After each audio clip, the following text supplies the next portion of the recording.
Hello, everybody. Oh. It's your boy and company. Now we're here most Mondays. This is our 20th episode. I'm just saying. It's very exciting. That's the second, Yeah. 10, second group of 10 that we've made it to. But yeah, good Yay, evening. level up. No. Shut up, Cody. You lose a level. Level 4. Goodbye. Lose that second attack you just got. Thirsting Blade, get it out of here.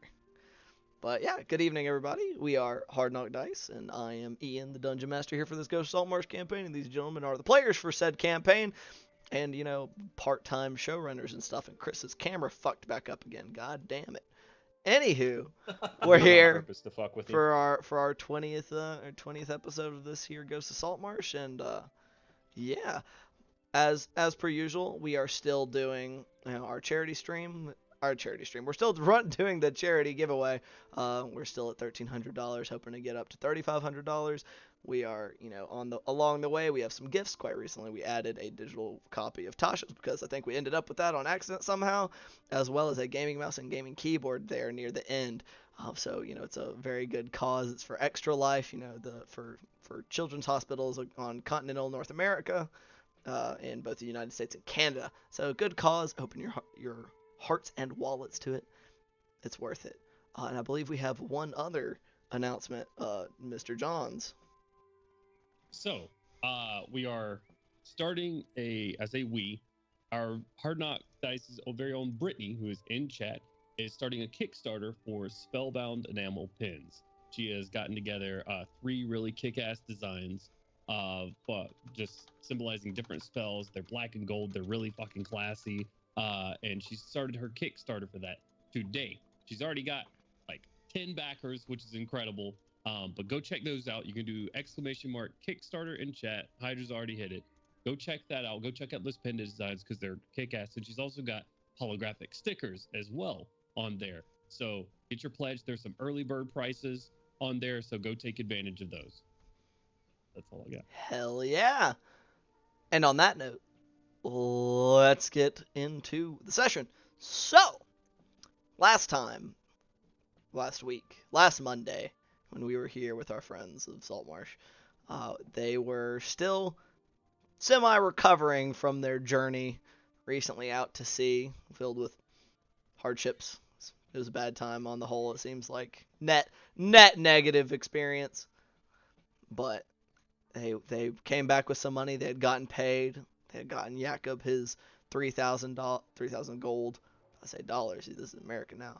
3,000 gold ring that Captain Zendros had found, and after the fact had made their way to do a little bit of relaxing at the tavern, where they had a bit of a difficult conversation, though one that it seems everybody felt like needed to happen on how they were going to do things moving forward. Which I think it seems to me that everybody ended up on the same page, more or less. Give or take some disagreement, maybe not everybody agreeing, but everybody understanding where everybody else's heads were at on the matter of each other's safety, as well as considering collateral damage in their actions. Was a lot of the theme there. But after that, they went on. Jakob attuned to his ring and saw clearly, for the first time in a very long time, his daughter, and was able to talk to her for a while. It was a bit emotional, but having a bit of a breakdown in the street of Saltmarsh before his companions left him to spend some time with her and talk to her for a while, after discovering that she was definitely there, as she greeted each of them in turn when asked by Jakob. And while he was doing that, everybody went off, did a little bit of shopping. There were some upgrades in the armor department, as well as some selling off of useless junk that y'all have been carrying around. And y'all all met back up and went on to Captain Zendros, where you picked up some of the magical items that she had on hand, which was nice. Some tactical upgrades, perhaps. Y'all went on, talked to Captain Eleander Firebrand to figure out what the goings on were. He informed you that things were looking a little grim. Y'all discovered why it was that expeditions were being sent out from Saltmarsh itself, as the Sahuagin were threatening the territory of the lizard folk, and without support, they would not be able to stand. And so Saltmarsh and its allies have been forced on the offensive, when that is very much not the desirable outcome. He then informed you as well that there were a few jobs, or a few missions, that you guys could choose to embark upon. One was to be emissaries to the encampment or the burrow. I'm struggling to think of the good word for the place, but it's a bit of a castle and the stalwart defense that both the elves of the Silverwood as well as knights of Keoland and all those soldiers put up a fight against the monstrosities wandering out of the Dreadwood. But they have people who have skills and extra numbers that Saltmarsh may need in the coming conflict. So that was one of your options, to go up there and try to convince them that sending their help was worth the risk. Another one of your options was to go to the Isle off of the coast of Saltmarsh. That's a few hours by smaller boat, so not terribly far, definitely not nearly as far as you guys have been, and rid it of a cult that has been known to have residents and just they haven't had the time to deal with, or haven't really been bothered to. But it is now a strategically sound position for the coming conflict, and that was one of your options, to go talk to the local Mariners Guild, as they would give you what details they had. And the last, and debatably the most dangerous, or at least on the surface, was to go scouting into the heart of the Sahuagin territory to discover the exact location and details of whatever stronghold they're operating from. You were told that it was quite possible that they were operating out of the recently vacated Lizardfolk lair. And yeah, you guys had gone on, decided to at least check out the Mariners Guild first, where you met Major Ursa, who seemed to be handling this particular expedition and its details. It was a job that they had been wanting to have done for a while, but hadn't been high priority for Eleander to advertise for them. But now it is. You also met one Miss Conley, who was having a spirited discussion with Major Ursa, as she wished to embark to the Isle to deal with the undead, as she seems to have a bit of a vendetta against them. But y'all discussed prices and got some information out of him before taking Miss Conley with you to have dinner and perhaps discuss some plans, as y'all figured having an extra member better than not, and if she wants to go anyway, well, why not? So, as we'll pick up as y'all are on your way through Saltmarsh, heading to wherever it is you wish to have dinner. Is there more than one place? I mean, there is more than one tavern. Y'all have only ever been to the one. Is there a nicer eating establishment? Somewhere to get a solid meal? Define nicer. Define nicer. Not fine dining, but not like a tavern, like an actual formal eating house. No. Okay. The only place that would be like nicer would be like in the more wealthy areas where they have like their own place. Most everything else is more of like food stalls, or like the ye olde equivalent of a food truck. Like the open style, like you pull up a stool to sit at their bar, and they like serve their food out of there. There's a lot of the stuff that goes on outside of the handful of taverns that are spread out across town. Those are like the eating places. Like, oh, we're gonna go out to sit down and eat, would be we're gonna go to the Snapping Line or one of the other establishments. Snapping Line is probably the most respectable for your common man. Food truck. Yeah, ye old food truck. All it's right. a food cart. In that case, I guess probably Snapping Line, gentlemen. Sure. Yeah, it sounds good. Cause we don't like to mix it up very much, I guess. I mean, y'all can look. Tried and true. There are other taverns. Just one is not savory, and the other is kind of like the cop place to be. It's where the guards and a lot like their ilk tend to hang out. Their ilk. Yeah, see, like I'm mixing it up with vocabulary. Just it comes and it goes. Sometimes I can think of words, sometimes I can't. Crazy. Nah, Julian says ACAB. Take his ass to the Snapping Line. My fucking camera is bothering me. I say we stick with what we know. Sure. Agreed. Let's go. Alrighty, y'all. AGAB. Anywho, y'all make your way to the Snapping Line easily enough. I'm trying to remember what time had we determined it was. It was probably a little after noon by this juncture. Y'all had lunch. Y'all had had your talk. It's probably actually a good bit after lunch. Probably is around dinner time, like an early dinner, like 5. So It's dinner time. yeah, it's people are, and it's one of those, like, as I said, it's even despite as early in the day it is, still a little full, just from people that are either too scared or their captains of the ships they're on are not going out right now due to current tensions with things in the water that will kill you. So, some fishermen that, and it comes and it goes, depends on if they have the money to spend even without an active income. So, but y'all are able to find a seat, sit down, get food and drinks ordered, I imagine. And there you are. Apparently Julian's eating carnitas tacos. Very much in the manner that Gloob is portrayed in his artwork. I'm just going to be given just a look at Miss Conley the whole time. Just not saying anything. I'm not the talker. Okay. She's gonna, after you stare at her for me, she's like, is there something I can do for you? No, don't worry about Glue. He sometimes takes a little while to figure out people, that's all. He's just interested in you. You're a pretty interesting looking lady. You got all kinds of religious symbols you're wearing there. This entire time Like- she is not, she's just making like meeting your gaze, Glue. This time they're just staring. Y'all are just having to stare down.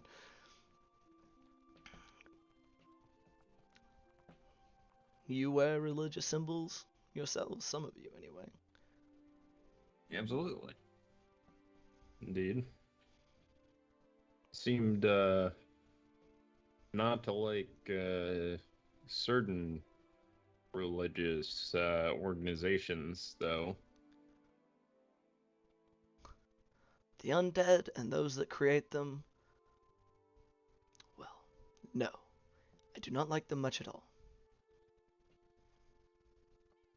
That's fair.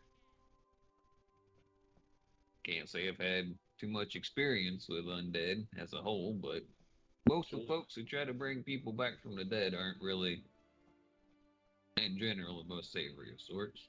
So, Julian's just nodding. Similarly, 0 experience with the undead. Almost 0. you got some skeletons in a house one time. They didn't last too long, though. That is true. Skeletons can be a hazard if dealt with improperly, but definitely can be handled efficiently. I imagine. And she just kind of like looks at you, Bart, and just kind of like nods at like towards your symbol of sorority, and like, with the powers that you carry around with you, Absolutely. And much I more imagine easily handled. you, right? And I imagine you yourself have powers in these ways as well. Just kind of slight twitch of one, like up on one corner of her mouth, just kind of going up a little bit. No, but some of the more intelligent undead aren't quite sure.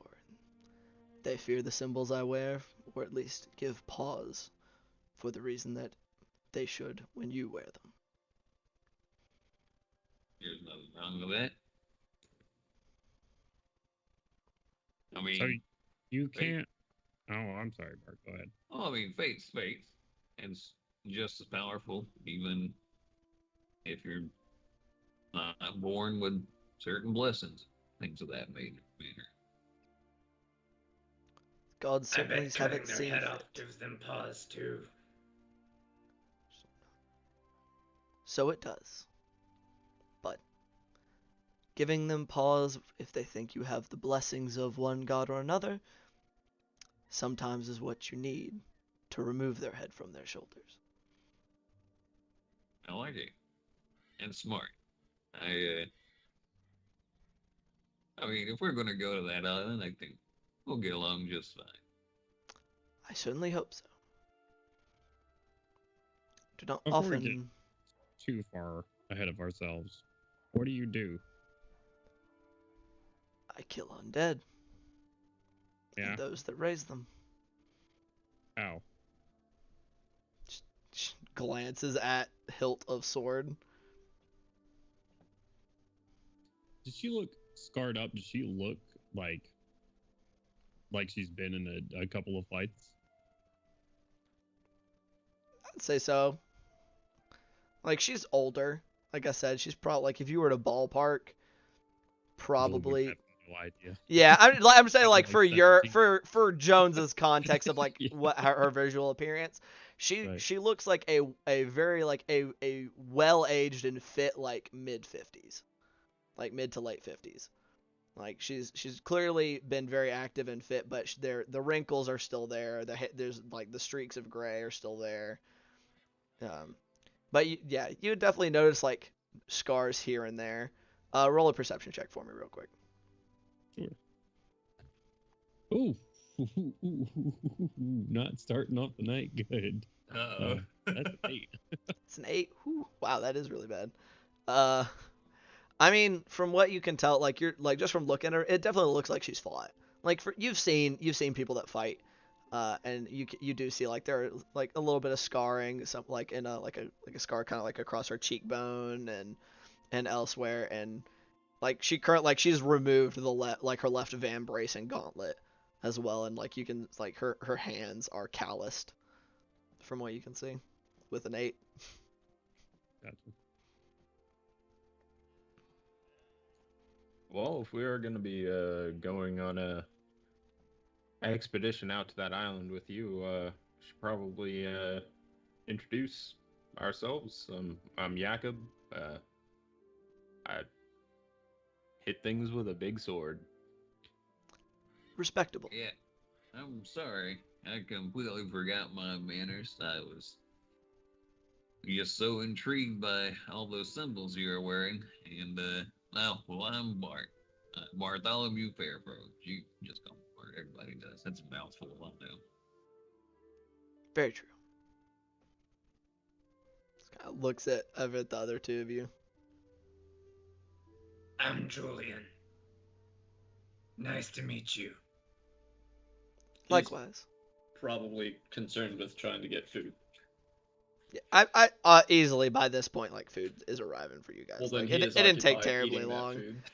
Like, it looks like that during as this time is extended, that it looks like maybe Hannah has acquired, like, an extra server so that she can make sure the bar stays tended and food keeps going out. Yeah, in that case, it was like he was just avidly eating and then realized that she was looking in his direction. He's like, Hello, I'm Julian. Nice to meet you. Mm-hmm. Just looks over at you, Gloob.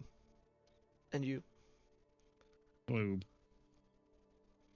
It's nice to make all of your acquaintance. My name is Ella Conley. Ella Conley. That's a nice name. Thank you. I've had it Are for you quite a while. Are you from these parts, Miss Conley, or are you just visiting? Just visiting. From? Northern Keeland. Pretty far north.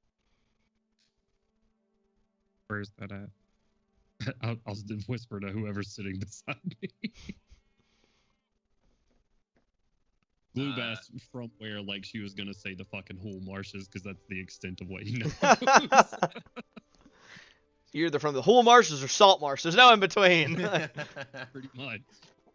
So he See, just that's kinda, a like, real half leans over and he's like, Northern Keeland is north of here. Makes sense. Yes. What? Yes. I'm from Northern Keeland.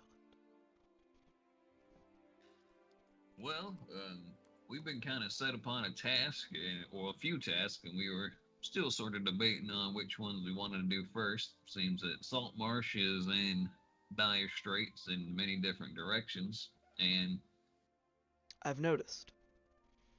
right. So we had a few options at hand, but do you know anything more about this island we'd be going to? Not much beyond what the good major saw fit to tell. It is clearly a necromantic cult of some kind. Could be any number. Could be some random necromancer. They could be worshippers of some minor deity or lich. Can't be certain, but they have not had a man get on the inside, so they're not quite certain. They do. So I got a question for you. Yes. Cultists Takes a bite. probably die like anyone else.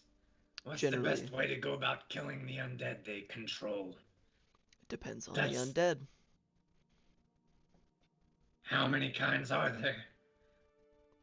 As many as a necromancer can be imaginative. Don't like that.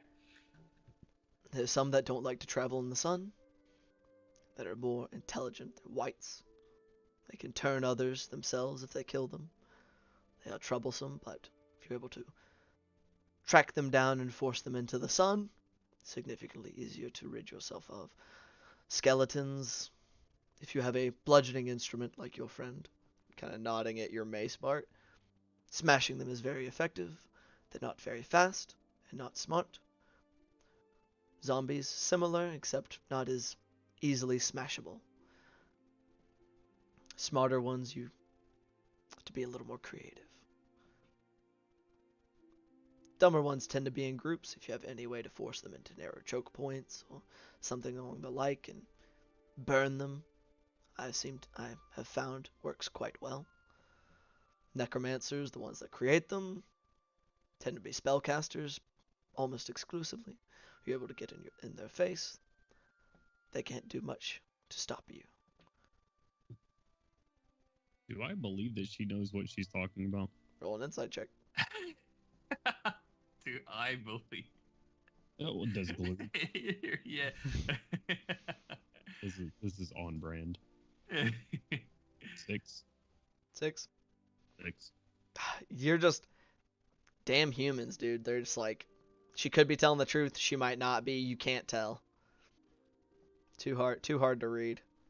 And she just kept on spouting like, there's some that regenerate over time if given time to heal. The necromantic energies that hold them together can mend their form, exposing them to certain elements. Generally speaking, radiant damage of some kind. I'm sure your friend over here is something along those lines.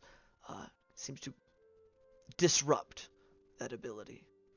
They'll stop healing long enough for you to put them down. So is it just necromancers and their magic that you don't like, or are there other type of Just the undead? undead. As a whole, generally speaking. Why? They are a plague, are they not? They themselves kill and hurt innocent people, and the ones that make them kill and hurt innocent people to make them in the first place. Is that not a good enough reason to hate them? Well, I mean, yeah, but like, sure, everybody hates that. Like, but not everybody goes out looking for it. You know what I mean? Sure. I Doesn't personally, mean nobody should. I personally don't like to group all entire categories of something into just one label. Like, oh, these are all dangerous. I have yet to meet an undead that isn't. If you find one, let me know. I'll be sure to do that. So Lovely. you just heard about the undead and came straight to Saltmarsh? Is that what happened? I was in the area and I heard about them once I got here. What were you doing in the area? Looking for undead. I wander. Find them where I can. Destroy them where I can. Pretty simple, really. Not an ill-conceived quest. Sounds a little grim, though. It can be. Well, I mean, it's probably a pretty good thing that she's doing this. I mean, I wouldn't like any of my relatives pulled up from their graves to go around and terrorize other folk. I mean, Oh, I'm not complaining. I feel like a specialist will be a good thing to have around for this. yeah, absolutely. If we go to that island, your knowledge will be invaluable to our mission. Does tend to help to be informed. Indeed. Where's their tribe at? Excuse me? I think he means the people that you usually have around you, like your family or your friends. Your community, I think, is what he's getting at. I do not have one. I've been on my own Grim for quite a indeed. while. Occasionally I will find like-minded individuals for a short time, but never for too long. Julian shakes his head as that sounds like a depressing ass life. And her facial expression has barely changed this entire conversation. Well, it does sound like a pretty solemn existence. It's a job worth doing. But a righteous path, if you believe in any of them symbols on your body. Just kind of glances down, shrugs. Well, Do maybe you? if you don't believe in them, they still believe in you. After all, you look like you've been going at this for a good long time and still around the fight. Long enough, at least. So, I hate to be so blunt, but there were 3 options, and I don't believe that we've really had the opportunity to speak about the other 2 before we met you, Miss Connolly. While obviously getting the food supply going and making sure these sailors get to go back to work is important. I think also potentially learning about the enemy that we're going to be facing is important, and potentially bolstering our defenses. But I think we might need to talk a bit to guarantee that we're going with you to that island. very well. Right, My yeah. thoughts on the fort would be we may need those defenses there. The Sawagan are not the only nasty beastie out and about.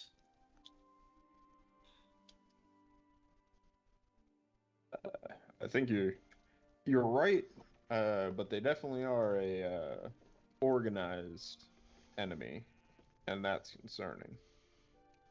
Because Right. while a big beast, like Thousand Teeth, like he was just killing things in the swamp, he wasn't heading for Saltmarsh, or people of Saltmarsh.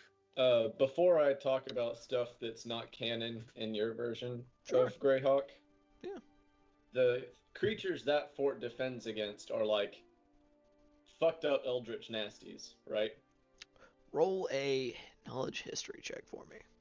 And Thank fucking Jakob, you God. can do the same as you're from the reasonably similar. Anybody who wanted to That could. is a 16 plus 3, so Oh. 19. Everyone here is said- from the general area. So 19, Seven. 7, You said history? history, yes. Okay, 18. 18, nice. Glib, you are welcome to roll if you would like. So starting from the bottom, 7.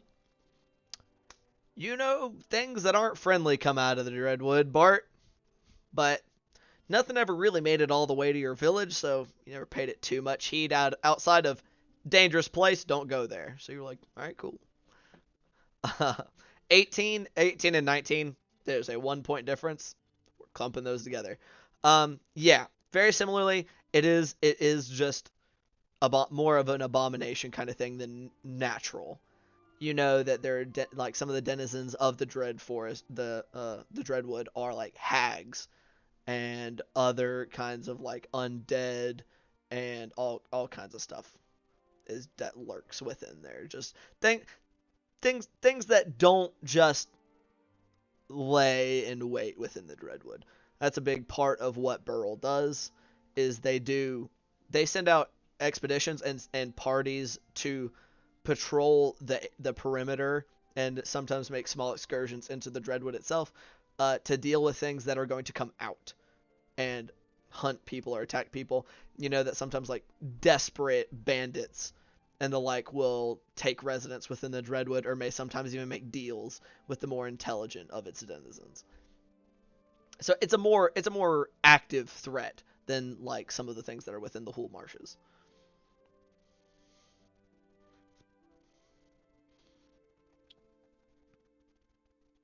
Well, I think you actually might be right on that, Julian.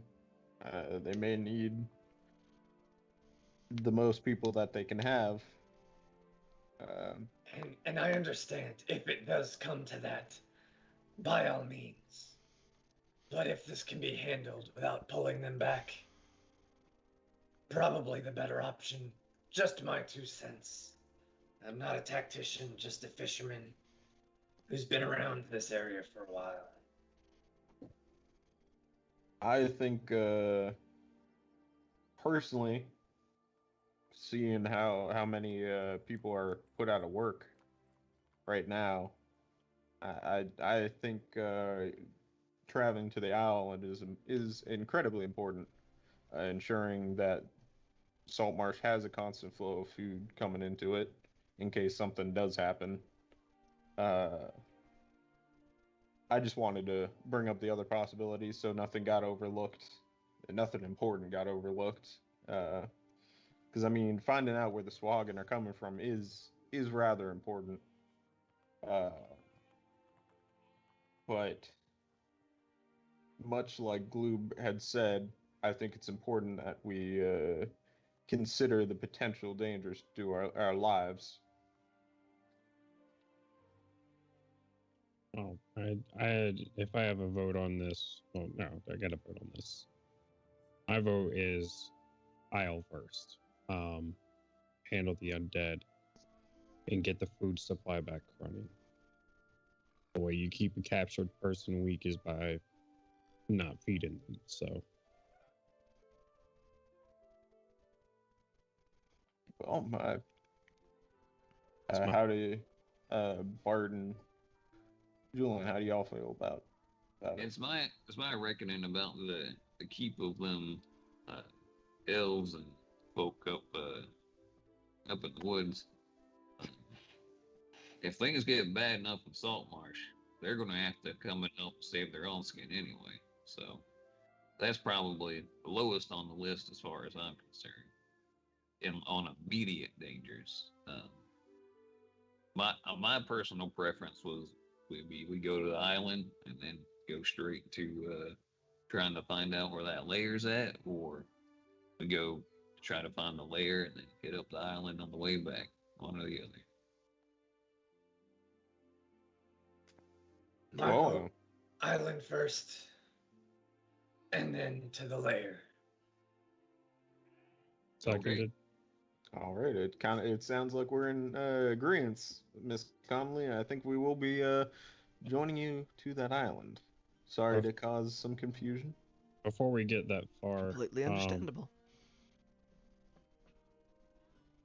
last people we took a trip with, they didn't sign up for it, so you're as ready as you may be. We're still going to make sure that you know. Last people we traveled with ended up melted on the floor in a puddle of goop. 19 people. You might not come back. And you might not come back either. And It's a dangerous vocation. not just the threats to the island. We have other enemies as well. That may Be interfere. aware of that. What was that? I didn't hear. Said that may interfere. No idea. We weren't expecting it last time either. Well, as I don't believe anybody else is particularly excited to make the trip either, I believe I will take what assistance I can get. As long as you're not blindsided and you're making your choices informed. Hopefully we'll be there and done with before whatever enemies you have caught wind of it. Well, That's great. So it's settled in. We'll hit up the island, try to leave here first thing in the morning, get there nice, bright, and early during the day. Hopefully, I mean, maybe if we even wanted to get there, get some shut eye early tonight, get on the boat before dawn, so when we get there, we'll have as much daylight as possible to get the situation taken care of. I don't know if Miss Conley here said that daylight could be an issue with these folks, so it seems like the best approach to utilize that advantage as much as possible. For some, anyway. Julian nods. Though, I would keep in mind that the undead are not the only denizens of this isle. Absolutely, I understand. Something I believe the good major may have forgotten to inform you of. They have been known to keep a watch on the Skull Dunes, at least during the day. So, Yeah, I'm not. it's a balance of risk. I'm not super keen on the geography of the island itself, so It is. I don't know if maybe you've been Unfortunate. better informed. I've not seen it myself, but from what the major said, unless you are very confident in your abilities to climb, the Skull Dunes are the most surefire way to approach. High cliffs and treacherous at best appear to be what are on the other side. It's part of what makes it a desirable defensive position. All right. Well, yeah, that'll definitely put a pickle in things. Indeed. Do you know how tall a cliff we talking? Somewhere in the realm of 50 to 75 feet high from the surf. Right. But it's just people keeping watch, right? As We can far as kill I'm people. aware, yes. But they could also attempt to kill us. As I said, the exact number and nature of their human or living defenders are not quite known. I know that there are Right. skeletons and other undead buried somewhere within the dunes that seem to be their primary first line of defense. And they've been spotted keeping a watch up beyond the dunes. Julian clearly does not like all of this talk of undead and wants to go back to talking about normal people. Undead are creepy as shit. Fuck that shit. Well, we're gonna need to find at the very least, a crew. We have a ship. Shouldn't Right. require much of a crew. I was informed that we could row out even if we desired. That's Well, a possibility. Ian, real quick, Sir. would you say an unseen servant with a strength of 2 could carry a rope long enough for us to scale the side of the cliff?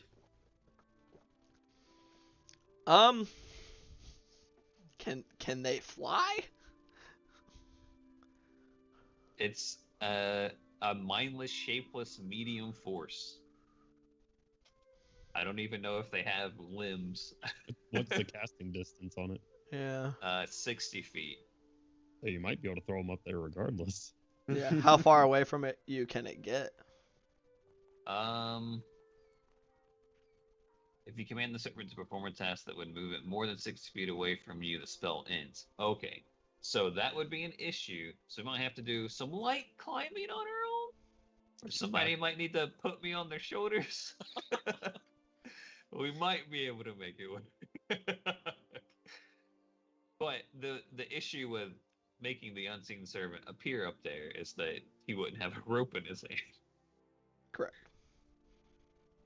We could shoot the rope up. That's a heavy arrow. Well, yeah, I mean, that could work if we could get an arrow up there. It doesn't need to go hundreds of feet. If it can find purchase. Right. I think that might be the only issue we could have. Yeah, you reckon you could throw a grappling hook that high? 60 to 70 feet is It's an awfully high throw. I think it'd be rather difficult, especially if we're climbing. And the other thing is, I got very heavy armor.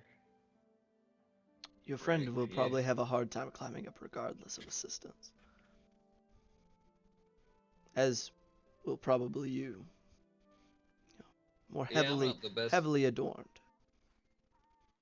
Yeah, I was hoping maybe there might be a little bit of a way of Oh, some of the more athletic people could get up there first and maybe Mhm. pull the rope up with them a little bit and make sure If- things don't go south. if you use your invisible friend, I could have one of my winged friends take the rope up.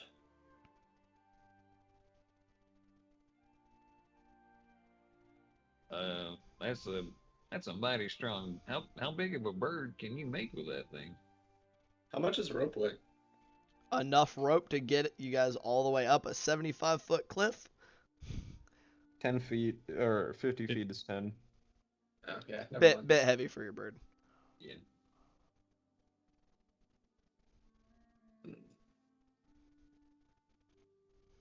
Yeah. Well, I mean, I I might could, not. Good. I could store your armor in the big bag while we climb, but It might be a bit dangerous. I agree. Something's on the top. Next Indeed. thing you know, y'all are naked. Right. If we're Absolutely. climbing during the day and somebody sees a rope at the top of their cliffs, they may be waiting at Well, the top. Maybe we try to get there a little bit before dawn.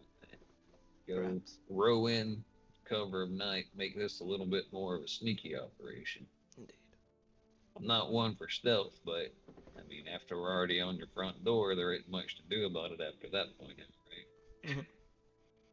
This is true. There may be some things to observe. There's must be some way of getting through those dunes as well. The dunes or the cliffs both pose their own hazards. Yep.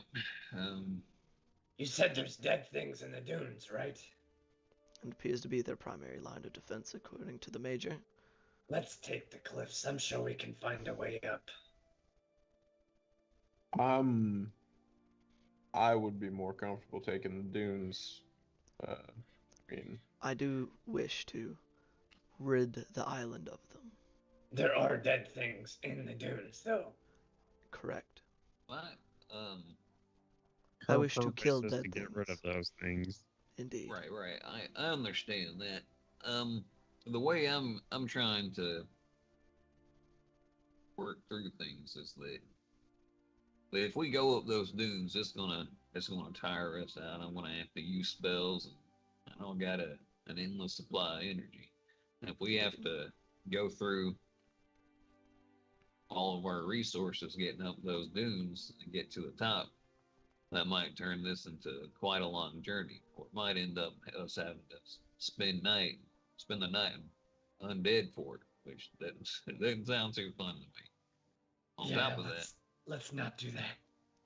on top of that, time is a pretty critical thing for us right now. Indeed. that is true. Every day that goes by is another day that Forces Wahagan can just come on the city and be in all-out warfare. So lives are in balance. Us doing this as quickly as possible. Understand. Now, hopefully, if we clear out the keep itself, the town will send soldiers over that could probably help you clean up the rest of those undead that are out in the hills. Be a little bit more adept with that, but I don't know what the rest of y'all think on that situation. If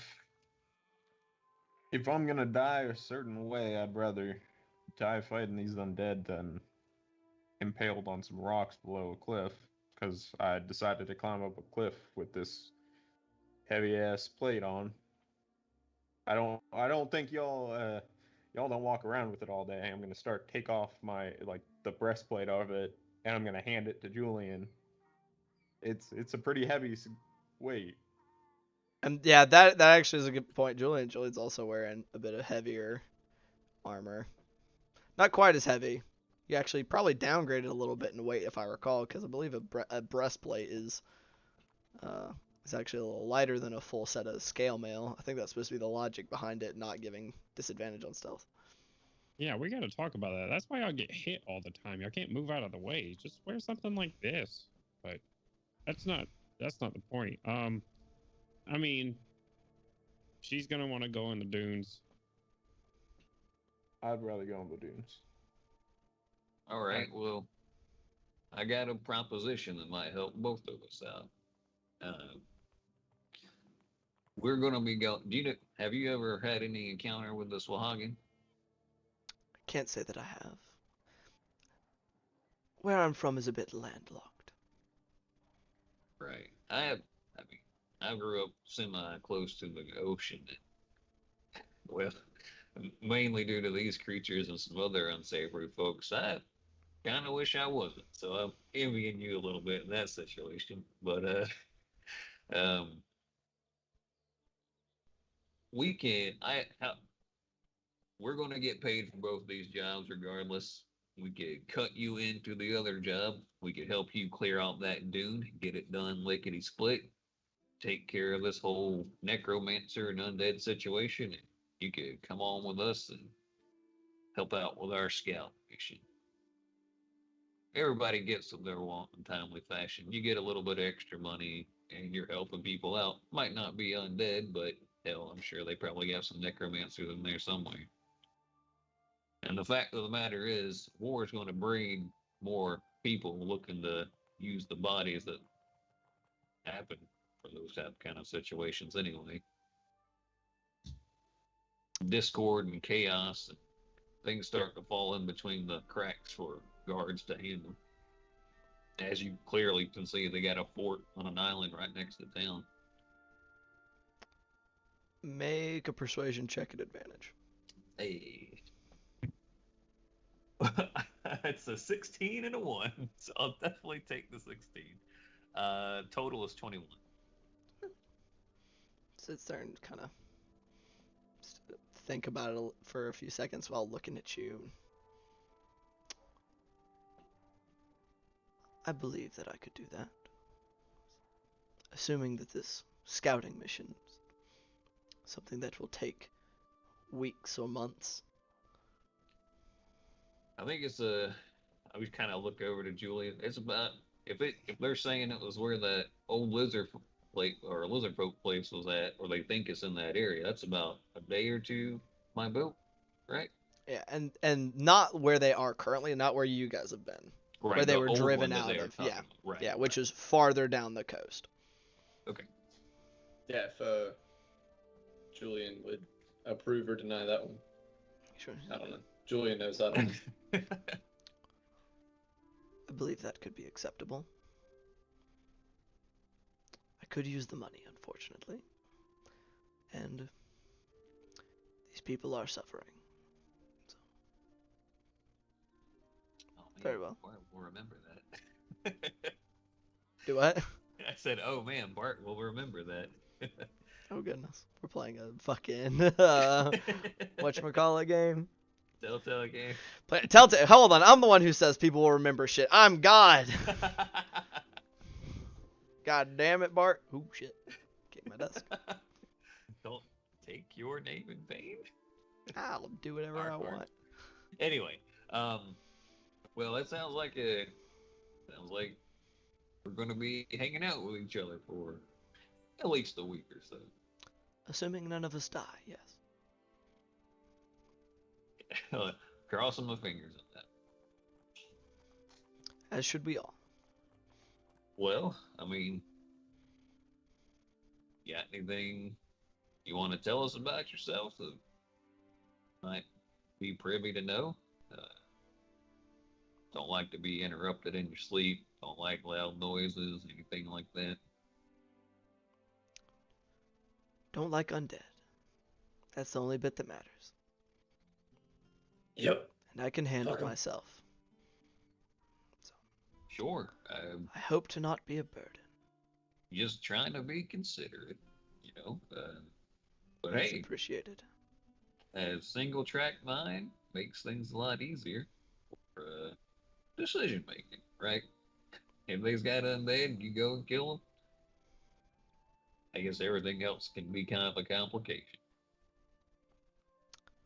I find that it is that way, yes. So hopefully, we won't complicate things for you too much. I imagine not. You all appear fairly capable.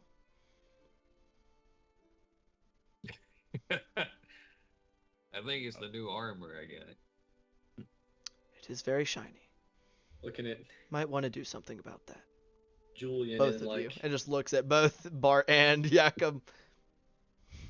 Julian's got that shiny breastplate under his rags too. You have rags covering it, though. Not quite as... Oh, Cool. We take the steel wool to it here shortly. dear God. I mean, what am I supposed to do? Hide from my enemies? Yeah. If they don't know you're coming, Yes. it makes it a lot easier. Remember, Jakob, any fight worth fighting is worth fighting dirty. He is correct. Absolutely not. Well, I don't think that one guy saw it coming when you just picked up that sword and chopped it in half, but it was pretty efficient. I'm not gonna lie. It Her eyebrows definitely just worked. go up by like half an inch, like, or not like a quarter inch, kind of. He was trying to take their weapons. And he see. definitely got one, that's for sure. Also, if you're hidden, you get sneak attack. So What is this sneak attack you speak? Well, it definitely gives You do attack Well- sneakily, but want me to show you? uh-oh. Just hear bom bom bom bom bom bom bom bom. Just like, Ward, oh God! It's alright, you can nearly kill each other. We'll have a long rest. Dear God. No, What are Glue, not these- the Tabaxi orphans. What are these? Ah! Oh God. Ew. Oh Jesus. Okay. Well, fourth wall is just shattered. for My night. goodness. Just a Everybody big everybody jagged in the hole tavern turns and looks into the screen and makes eye contact. Ah! What the fuck are y'all looking at? Yeah, what are you looking Okay. at? Well, Uh-oh. there's something else we need to get done before the night. Well, I figure if we're gonna be fighting together, might as well discuss tactics. Son of a bitch. I'm a healer. I can give some blessings and help folks out and help you strike a little bit truer. Stay keen of mind and body out on the battlefield. Yeah, When we- he's a big old slab of meat. He can, as mentioned earlier, chop people in half. It's pretty useful. A valuable Yep, skill. hit things with the sword. Artfully. She just looks at Glue. More of the sneaky sort, I imagine. More or less. Commendable. And this one right here, he's more of a sharky type. Shoot things, stab things, drown things. Also commendable. I think. Well, I don't know. Jillian, don't sell yourself short. I've seen you do a little bit more than shooting and stabbing. And that's a really nice sword you got at your... Oh, that's right. Yeah, he'll prestidigitate some black water floating around the table, just kind of like, woo. Just a singular eyebrow goes up. An interesting trick. Yeah, It these gets three. bigger. I promise. I see. Julian said it's cold in this bar. So, Julian, you ever tried drinking some of that water? Anything happen? No. What the hell? I mean, It might like grow you a third arm or make you super tall. I've got the correct amount of arms, and I'm a good height. All right. I'm sure if he wanted another arm, he knows the right person for it. I mean, Wait, What? These three are magical. Yeah, I get I'm That was good. She looks at Jakob. I figured the other two, but you are as well. No? Yeah, you can see. Yeah, you are. nope, gloop, nothing. Blue means to say that sometimes Jacob has a sixth sense about things. He's a keenly perceptive sort. I'm gonna get a celebratory round of drinks. I'll be right back. Oh, but I mean it. Okay. Look, what do you want to drink? I see. He's What got water? some magical items that kind of aid him into sometimes knowing what's going on around him. That's all. Yep. Julian's gonna run interference by getting everyone a celebratory like shot for us to do a kompai and I see. All right, one for you, one for you, one for you, one for me, and one for you. She just holds out a hand. Like, no, Two for me. how much was Like, five for, like, shots? 5 of whatever? shots? like 4 silver. 4 silver porter. Actually, 2.5. 2.5 silver porter. Like 5 copper a shot, unless you're getting something expensive. Yeah. Oh God. Ah. Yeah. So I'm just gonna be going. Yeah. Julian, remind me to never let you get shots. I mean, if you wanted to double it and spend 5 silver, you could Nope. get more reasonably I know. more okay shots. He's like, Nah, I'm used to freaking Fisher boat swill. Yeah. What's wrong with this? This tastes fine. This is very predominantly a fisherman's tavern. So, You can have mine there, Jakob. Ah, thank you. Clear skies, smooth waters, and dead enemies. What was that? Well, Yes. they're definitely gonna be dead, Julian. You can count on that. Some of them, at least. You're not making me feel any better here, friend. I'm sure they'll all be in one piece. So we all said what we can do. What can you do? I stab things and make them dead again. Yep, Or shoot them. good. Or light them on fire. Whatever is most convenient, really. Or most effective. She gets the finger guns that light them on fire. So do you just throw like a torch at them to light them on fire? Not throw the torch. Really. One moment. She just kind of leans over and rummages around in her pack and pulls out a couple of flasks. Sets them down. One of which is familiar to. It appears to be a flask of oil. And the other that does not look quite so familiar. And it appears to have some kind of like shining green liquid within it. Is it anything I'd recognize from any of those spell books and shit that I have collected? Seeing as you can't read them, no.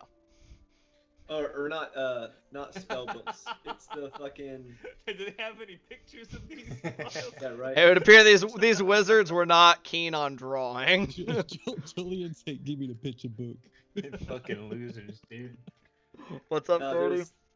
there's like alchemy and herbalist books we found in the the house. The named books. I'm looking through my inventory for them right now. Yeah, if you want to, like, have you read them in the recent past? Probably had a decent amount of downtime in there. I read when we first. were in the If you can house. find the title of the alchemical book, I need to remember what its title was. One of them was Ye Secret of Ye Philosopher's Stone. That would not have this in it. One of them was Magical Properties of Herbs and also Magical Also no. Properties of Gemstones. Also, no.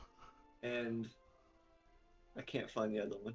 So It's not a big deal. Though. Yeah. It's- I just wanted to double check because it might have if he was an alchemist, maybe, but those ones specifically not so much. I need to make just a list of all the fucking books I've got instead of letting them be scattered throughout my inventory.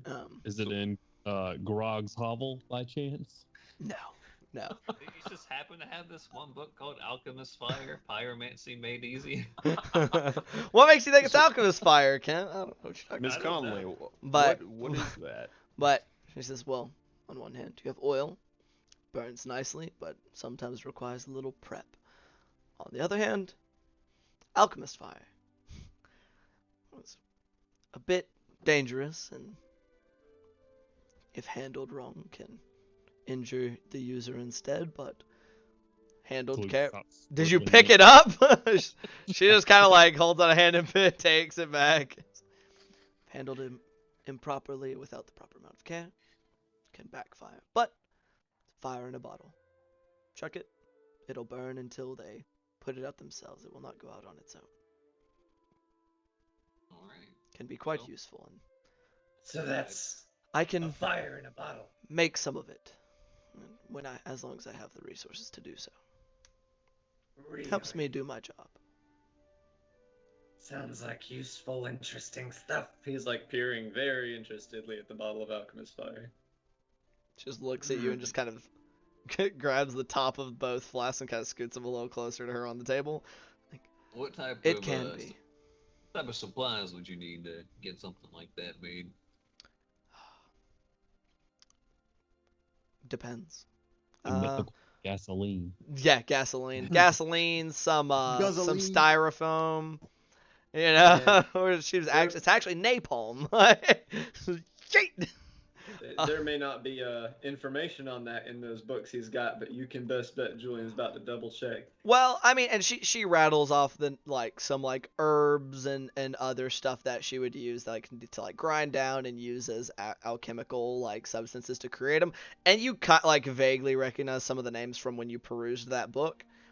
That book didn't directly talk about them being used for alchemist fire.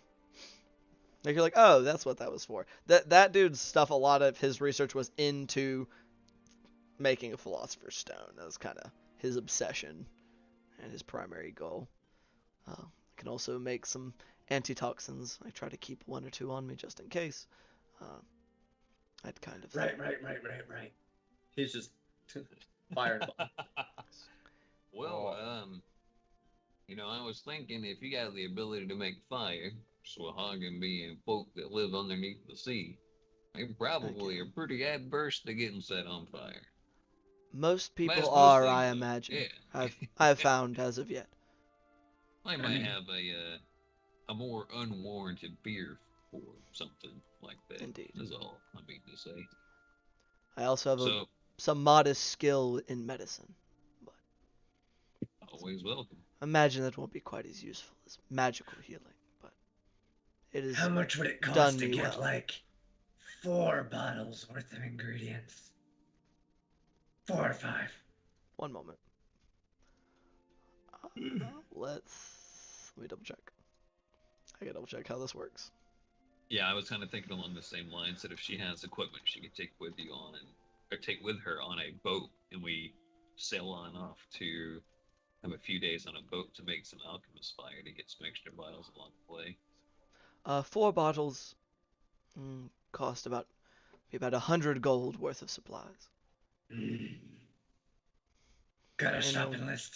It'll take me a few days to make, but 'cause I can only make it so quickly, and I don't have an entire workshop or something of the like. I only have So- the supplies I can carry with me. Some work you can do on a boat. It may be a bit more finicky, but I believe so. Well, what about just borrowing some of your time when we get back? What do you mean? When we're done killing cultists, I would really like a few of those. I was under the impression you wished to immediately proceed with your scouting mission after we dealt with the cultists. No, when we're back from the whole thing. Ah. That can be negotiated upon our return. Fantastic. Bart smiles at that like, hell yeah, she's not gonna. He's like, our deals are done after that. I'm a free agent at that point. They have to pay if you want me to make that stuff. It is costly and time-consuming effort. Yeah, seems nice though. He's can just be. thinking of. You can see like the reflections of burning boats in his eyes. It's like, yeah. It can be quite useful. What time is it? By now, probably like 6:30. All right, I'm gonna go order 3 ales. Okay. You do so. All right. Cost you like 1.5 silver. Or unless you're trying to get anything particularly fancy. Maybe closer to 2, if you round. So plan is try to wake up around 5 or so, get there before dawn, or do we just kind of want to leave a little bit later if we're not going to try to sneaky up the cliff? We're going through the dunes. It's not that big of an issue. Easier for me to sneak in the dark if I'm going to be trying to keep an eye out for us. So That's 5 true. a.m. and we're off on the boat. If they're not And around Texas. keeping watch, we may be able to make it all the way through the dunes and to their keep before they know. Well, It's not a small island, but not enormous either. we've got an early morning. I'm off to bed. Nice meeting you. Look forward to Likewise. working with you. Let's get this shit done. You probably want to hit up a couple of those shops before it gets too late to get her some supplies if we have any funds for it. I will not be able to make any before we go. Oh, I Bit late. understand that. It's for whenever. Sure. By all means. I have some on my person. Yeah, I'll go do it. Go ahead and go to bed, Julian. I gotta wait until after dark anyways for the tub. What time did you say it was? It's like 6:30. Oh, I heard 10:30 for some Oh, reason. hell Jesus no. It's Christ. not that late. Yeah. Yeah, y'all went Never to get mind. like Redact. early Redact. dinner at around Yeah, no, 5. I was over here thinking we've been chilling till 10 or something. I was like, oh, okay, well that got late. We should go to sleep. Yeah, no, not quite that late. If we're Okay. leaving. In that case, Julian's gonna get another round of shots for everybody. She is I'll still roll the not the partaking. con save. I don't think I'm gonna. I got a couple errands I need to run anyway. So. No, come on. We're about was to be on the sea for a while. Yeah, exactly. That's a 9 Not on a- my con save. You get drunk, Christopher. Jacob, you get all dranky drink. All right. Is he already drinking fairly heavily before I leave? Apparently. Yeah, I got those 3 ales before you left. Right. Before I leave, I'll just kind of go up to him and pat him on the shoulder and kind of like, I guess I'll have to like lean up with him sitting down as a freaking halfling. Like, yeah, don't forget, you got some people watching, right? Maybe take it easy. You're right.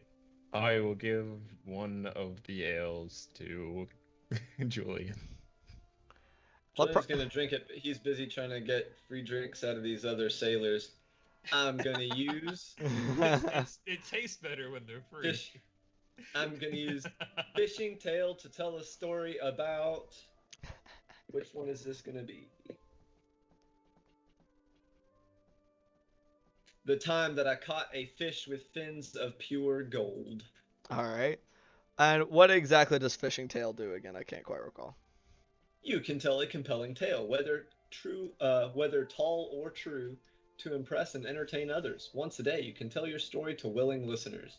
At the DM's discretion, a number of those listeners become friendly towards you. This is not a magical effect, and continued amicability on their part depends on your actions.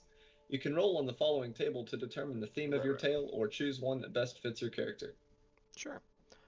Roll a performance check for me. This is squinty a eyes. currently grim atmosphere, so it's a little more. Oh, thank God. Performance is charisma. That will be a It'd be 16. really rough if it was not. It'd be a weird. Like, all right, Bard, Well, I perform Deck save. with your I wasn't- intelligence-based I performance. wasn't thinking about it, and I was like, "Fuck, I'm not trained in that." Then I remembered I have +4 to charisma. Yeah, you still have a decent bonus to it, regardless. 16. 16. Okay. You do pretty good. Like, you recall last time you really kind of sat there and y'all were telling tales about the haunted house and everything, and how everybody was really like it was super. Everybody got super friendly. Y'all were just having a good time. People were really interested.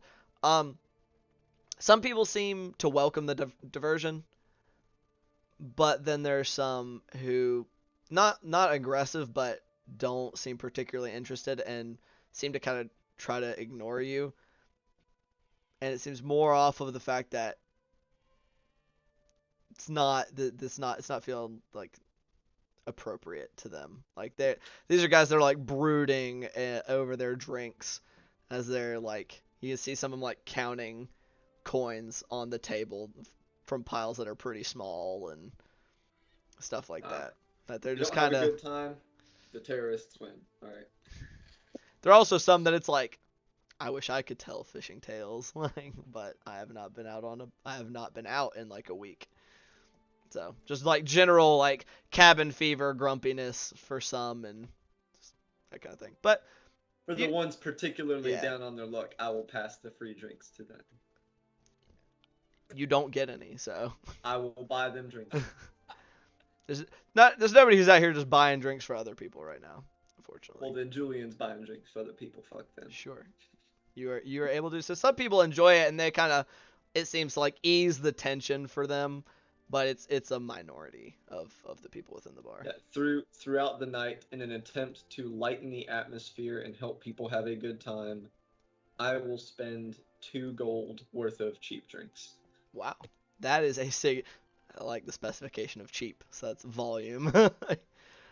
Which that I'll say it goes a good way. Like it helps some And people loosen up, and just kind of it makes the tavern's atmosphere a little more like it normally is. I will keep the tales and trying to start like drinking songs and stuff going until about 10 o'clock when I was originally planning to go to bed. At like some point, you get some of the guys that have been participating since the beginning that are like, yeah, fuck those Sahuagin, we're gonna kick their asses back into the ocean. Like, they're not gonna keep us, stuck on the damn land. We'll be out fishing before you know it. Like, just kind of like I drunk personally bravado and stuff. Do not know any foot stampy tavern songs, but I'm sure Julian does. Absolutely. So- I will be, whenever he tries to initiate one, I will be assisting, as I have a lot of experience in taverns. So we arm over Jakob's shoulder and Y'all are able to restore a little levity to the atmosphere that wasn't there when y'all had arrived. Like, since y'all have arrived back in Saltmarsh, just in general. Julian Been a got pretty those smiley grim, faces. pretty grim atmosphere for the most part. We had plenty of frowns. Time to turn them frowns upside down. Let's go. What a nice guy. Yeah, And then bedtime at 10. absolutely. Ella goes off to bed, which apparently she has a room here already. Probably like around 7:30. Seems to turn in early for the night. You two, I assume, are staying up fairly late. Did we get rooms here last session? I don't believe so. Yeah, we did. Gloob because- did. Yeah, I did. I know So Gloob reserved did. the- I Gloob has the reserved- bathroom reserved Right. for the evening. Yeah, I'll get a room just for the night. Yeah. However much that costs me, and before Uh, going out. It's gonna y'all are gonna only be able to get one room. Oof. It's a Okay. bit full right now with people from being out of town, but she does have the room for one. It's gonna be about 7 silver for the Yo, we lot got of a you. boat. Yeah, You I'm do gonna guys go- you guys do have the boat. No, So- I'll spend the 7 silver. I don't want to be on the water. It's worth it to me. Man said, "Fuck that shit, I'm out." Nothing but bad things out on the liquid. Well, while Gloobiz found out that he can use salt water, he still much prefers fresh water. So I will be keeping my room in the tub. That's awesome. And Don't while up accidentally in go the in the toilet, you know. while up in the room, I will cast Unseen Servant to start splitting up my gold into 100 gold piles and start writing essentially brands of the same type of letter to unspecified next of kin for the 19 dwarves that died, and then getting the Unseen Servant to essentially wrap the 100 gold pieces in those with the letters themselves to be sent off as parcels, with then labeling them as they need to be labeled. And however long that takes, You might have to acquire some information to have those sent off directly. I'm not sending them off Okay. myself. Okay. Just making sure. And however long that takes, I will make my way over to oh no, I forgot the name of the boat. The Soul of something Winter. in it. Soul of Winter. I'll make my way over to the Soul of Winter. See if At- the captain's around. Yeah. About what time did you start doing that? I pretty much left right when I was when Jakob got his drinks. So, not walking quite 7 o'clock. Right. Okay. I mean, writing 19 letters of reasonable they're not length. very long. Yeah, I mean, of they're like probably like relatively short. 6 sentences or something Yeah. like that. I mean, that's not too bad. I'll say like getting it all wrapped up and everything. Probably it'll take you like an hour and a half, maybe 2, something like that, because you're writing letters for a little bit, so your unseen servant's going kind of slow, especially because you can't lift a ton. Right. But it's doing its thing, and you will eventually assist it. So yeah, I'd say probably like closing on like 9 or a little after Okay. 9, closing more on like getting like 9:30, 9:45. Yeah.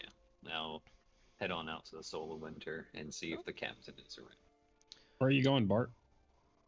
I gotta go drop some stuff off. Do a couple of errands real quick while we're still in town. He says carrying 19 packages. I got a backpack. You just dump out your backpack and fill them with these packages? Well, I mean, 100 coins isn't that massive. I guess you'd have to take. I don't know. Whatever. Sure. Yeah. You've just got your backpack on with some stuff rearranged. Yeah. You want? Sorry, get started. He's been looking like a grade schooler on Valentine's Day, carrying the bushel of cards and shit. It's a very Oh, depressing man. Valentine's Day. You want someone to go with you? That should be fine. I'm just gonna be there and back, and then right off the bed. All right. Okay. Keep an eye on Jakob. Don't let him do anything too stupid. I want you to be my Valentine's because your husband got fucking evaporated. Yep, that's what one of them says verbatim. How'd you know? Husband, wife, daughter, son. No, I'm not quite sure. yeah, I'd like to take him on over, and is the captain there? You get there. It's like 9 o'clock. I mean, it looks like you see some lights on board, like just from the dock. Yeah, I mean, if there's a gangplank to walk up, I will go up. If there's anyone on the boat, not sneaking or anything, obviously. It doesn't really look like there's too many, like, there's like one dwarf kind of keeping a general eye on things, it looks like. Just kind of sees you and just kind of nods. Give him a nod, Captain, on board. He looks around. Should be in his cabin still. There is a light if you look over that way. Right. Mind if I go talk to him a minute? Just shrugs. I will head on over there. Not oblivious to my reputation on the ship. It wasn't like unfriendly. It was just kind of like Right. still just look like tired. It's been less than 24 hours since y'all have been back, so Right, for sure. Yeah, I'll go just go. knock on his cabin door. Yes. Hey, it's Bart. Can I speak with you for a moment? A solid 10 beat of silence. Imagine so. I'll come in and like, well, Captain, I'm not going to ever really be able to apologize for the suffering I cause upon your crew, the families of those people, but I can at least try to help as much as I can. And if you could, I can give you some extra gold uh, to help with fees that they might need for postage. But I'll just kind of start taking out the packages and setting them out like on his desk or a surface nearby that seems solid enough to hold them. I got these for the men that you lost. He grabs one and just kind of after hefting it, kind of general idea of what's inside, and opens up one. See him fingering through it It's 100 apiece. or close it back up. I see. Not going to replace a son or a father or mom, but No. it'll help them get through the hard times that are probably coming.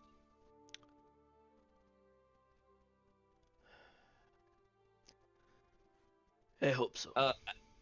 Real quick, how much would that probably be in some type of parcel for postage of 19 small packages? They're basically like paper tubes with names. I mean, it depends. You don't know where they're going, and that kind of pretty heavily influences cost. Right. Distance. I would assume on the far side and just give them what I would imagine would be that price. You've known like really far distances can be like up to like a gold for smaller packages because it's also dependent on size of the package as well. Kind of, you know how Okay. like postage works. Right. Heavier the package, more expensive the postage. Farther the package, more expensive. So it's like a graph. So, but for packages this size, for like on like the far end, probably like a gold per package. Okay. So I'll just give him a stack of 20 more gold to this should cover what's needed to get them where they need to go. He's still just kind of looking at him.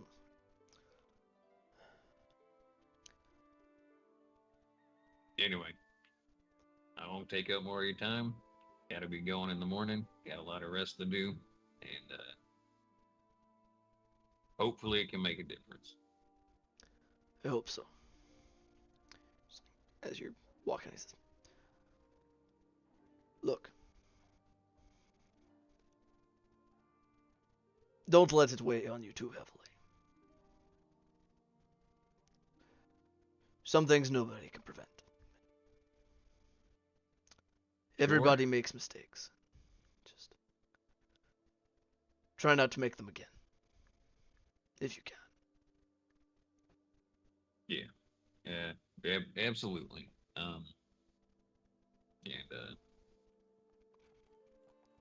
again, sorry for everything. I'll just Live Go well, ahead. Bart Fairfurrow. That may help. You too, Captain. Sat at his desk, just kind of looking at the piles of gold. Insight check real quick to make sure. I mean, Sure. he's a dwarf. Yeah. They're stoic, you know. 15 plus 23 to make sure that he's not gonna be like, oh well, 50 gold will be just fine for those families. It seems like he's just kind of lost in thought. Right. Okay. Like not particularly think about anything. I would expect there would probably be some sort of really fucked up, sailor superstition about stealing from your own dead Probably or so. something like that. Probably so. That sounds about right from stuff you've heard from Julie, and you're like, yeah, Right. that's those kind of guys, that's those kind of Yeah. people. All right, Yeah, with that, I will head on out. all right. Head back to Tavern. Make sure that at least probably come back into some folks singing. Like, all right, okay, they're having a good time. Sure. Head on up to bed. Get some rest. All right. Gloob, is there anything you would like to do tonight? After probably like Bart leaves, tells him to watch Jakob and make sure he doesn't do anything stupid. And Gloop sits there in his chair for like probably a max of 10 minutes and gets bored and goes upstairs. And No. I'm gonna try to teach my bird to go to his cage in the bathroom if I Okay, can. that's what I say. I was like, are you doing this just in the bathroom? Yep. I'm gonna like Nice. put him over on like the wash basin or something far in the Yeah. cage on the other end of the room. I'm just gonna have some bird seed in my hand and just say home and tap on the cage and see if I can like coax him into flying into his cage. Sure. Roll an animal handling check for me.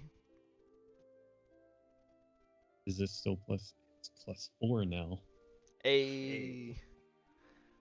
Hell yeah. Hey! I have historically done really well on these. I am enjoying this trend. I will miss every attack for this. That's an 18 + 4.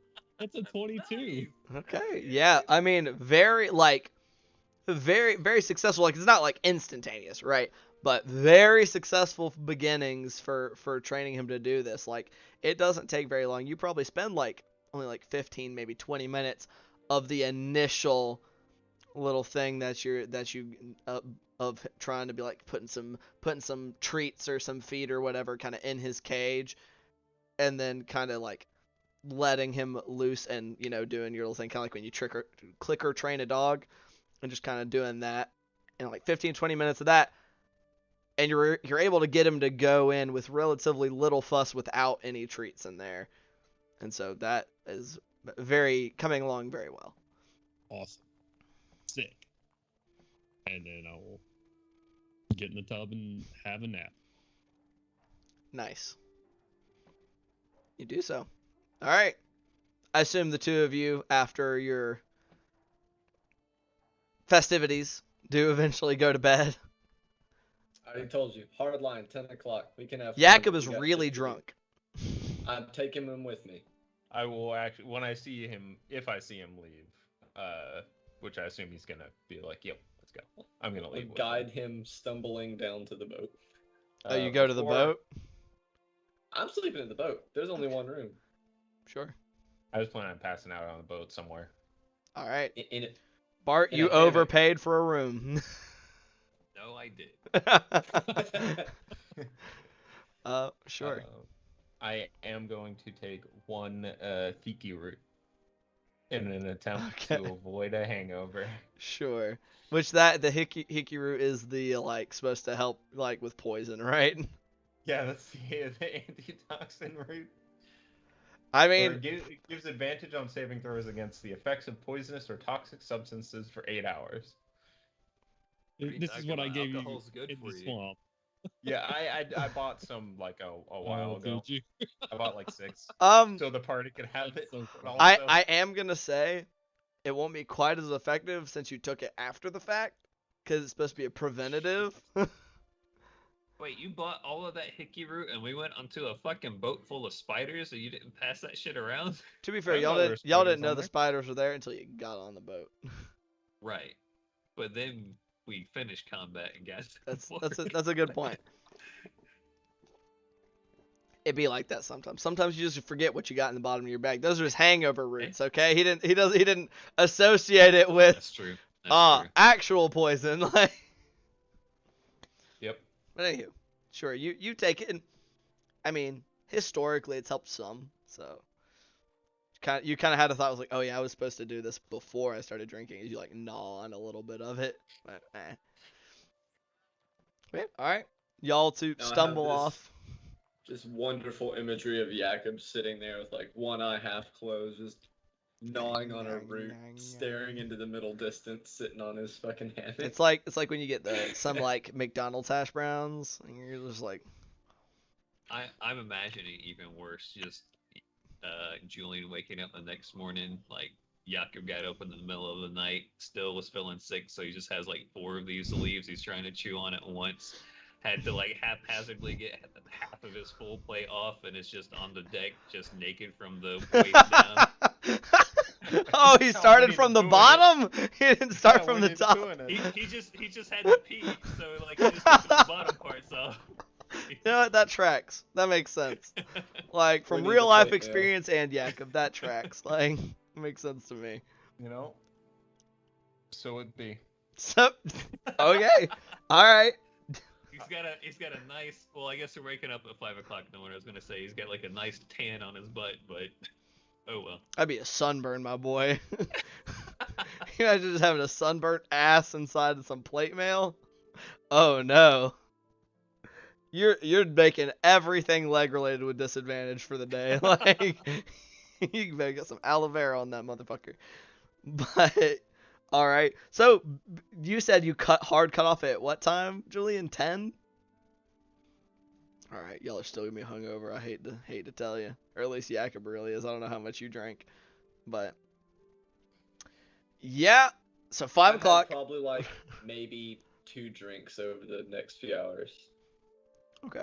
And just as a reminder, like as you know, this is things you guys would know in regards to your wake up time.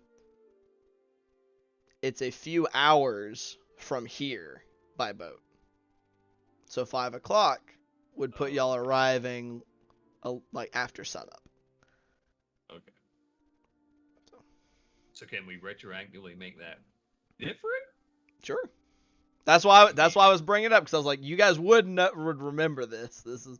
I guess as early as we would need to be to get like a long rest. I guess. So if we went at 9 to 5, I mean 8 hours. I guess that's gonna be what it's just gonna have to be. I mean, I believe you can get the effects of a long rest off of 6. You'll be cranky, maybe. Sure. Like if you're one is like you'll be like, oh man, yawning a lot throughout the day. Like I didn't get quite as much sleep as I would like. But... We getting 7. Yeah. I take Jakob to bed in time for 7 hours of sleep. Okay. So it's not Cody or Julian that's gonna be finding me. It's gonna be y'all coming to the boat. Like, y'all ready to go? Huh? So y'all are more aiming to leave, or to be up and about like 3-ish. Yeah. All right. So it be. So it be. Y'all get up at 3-ish in the morning.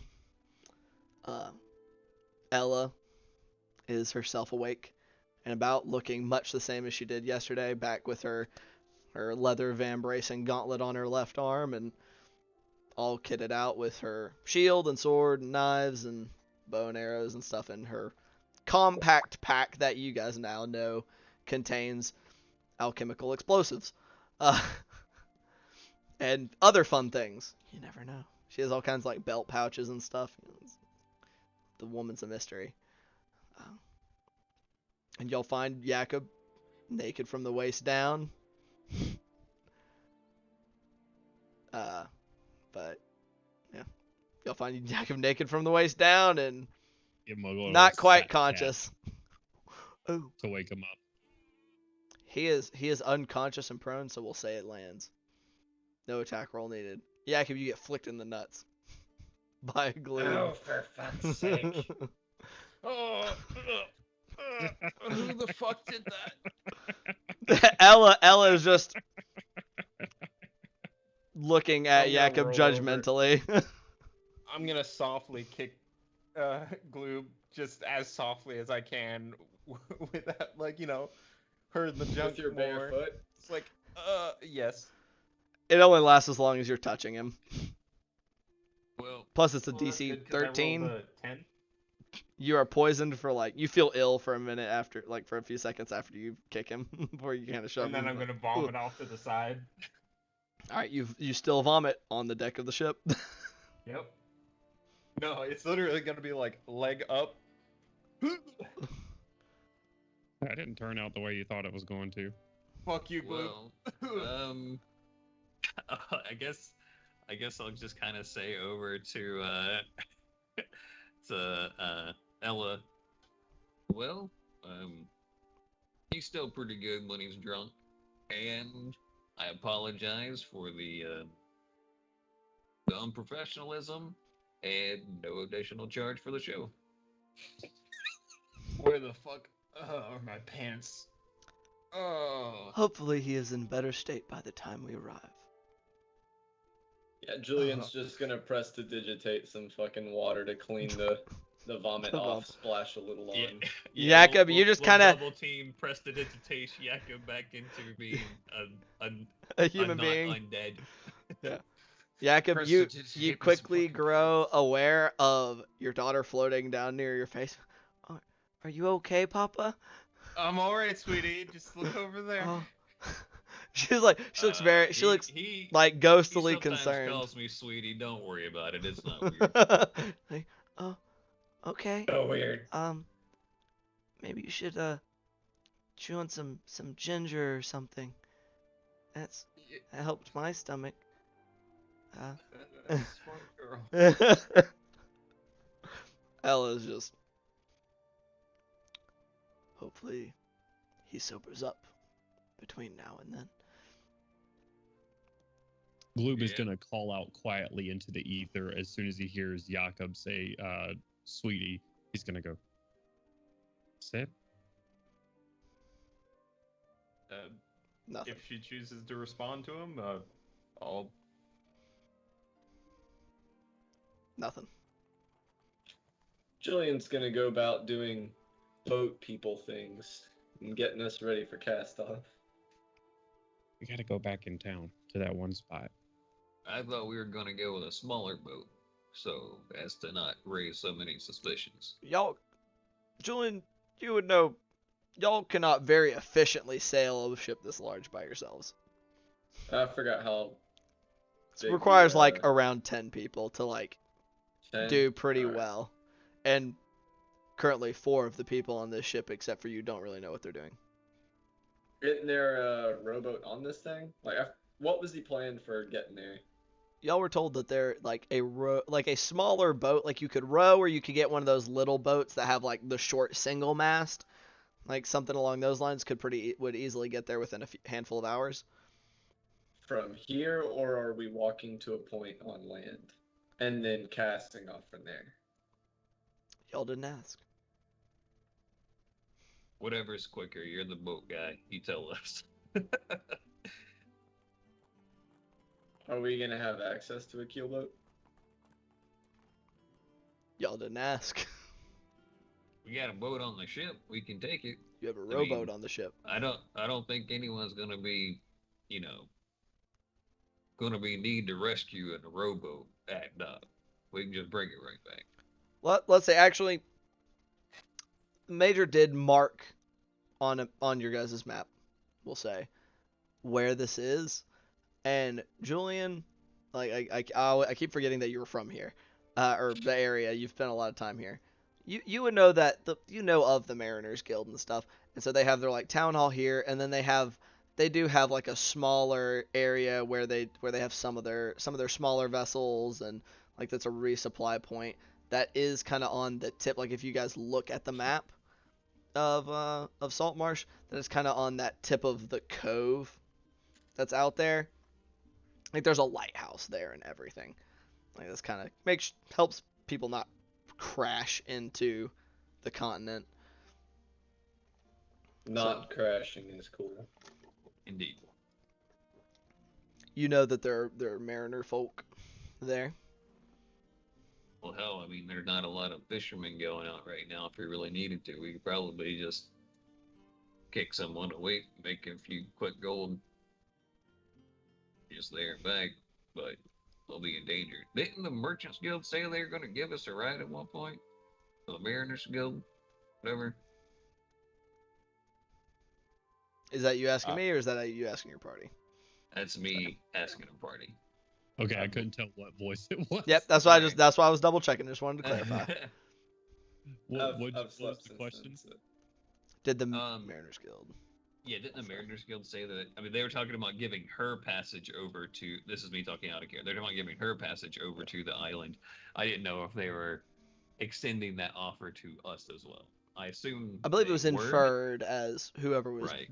whoever was doing the job could Right. be given passage. We've already slept through the night, so that ship, pardon the pun's kind of safe. I mean, we can go ask. It's early in the morning. Maybe someone's there. Don't fishermen wake up early? Is it going to take us a super long time extra rowing with people trading in and out? You're not quite sure. Hey Bart, would it be that? I'm Bart. Wow. Hey Julian. Hi, hello, me. Bart. Hey Julian, would it take too much longer time just to get in one of these boats and row it? We take shifts, go back and forth between you, me, Jakob, Blue, the missus, or the Miss Conley. I mean, rowing would be a lot of work and we get there tired. If we can get a keel boat, be better. And we can man that. Out of character, that is a crew of 3 for a keelboat. Yep, that is very easily doable for you guys. Didn't Firebrand also say they were just a little bit more better equipped? There's also like a bajillion fishermen out of work right now, so we should be able to be like, hey, fisherman who's not making any fucking money. There's a very Here's good 3 o'clock in the reason morning. those guys are currently out of work. 3 o'clock in the morning, and they're scared shitless. Yeah, there's the reason they are inland is because of some people have died while they were We've met out. our quota of killing NPCs for the week. No. We rent their boat. We don't take their boat. We just take their boat. We don't take them. Much we more are 3 understandable. people. We can go back to the tavern and see if anybody wants to rent their boat out. Why don't we just go to the Mariners Guild? We can do that too. Is anyone going to be awake? It's 3 o'clock in the morning. If they're not, we just go with the original plan of the rowboat. My mean, opinion. Sailors keep early hours because they have to go out before light. Is there anyone on the docks at all? Like for some of the larger vessels, you see some like guards that are there just kind of as like a just in case thing if anybody decides they have their fingers are feeling particularly sticky. But at 3 a.m. it's a bit early even for sailors. That was like We got a- work. This would we have got worked a better better at 5, chance. damn it. We got a better chance of kicking some passed out drunk back to life and having him make a few extra gold for us to borrow his ship. Fair enough. You get me a boat. I'll get it set up to sail. I'm gonna stand up behind them and go, I found my pants. Investigation check of a 19. You did find your pants. Joke's on you, DC 20. They're in the fucking water. No, you didn't. You are now wearing pants.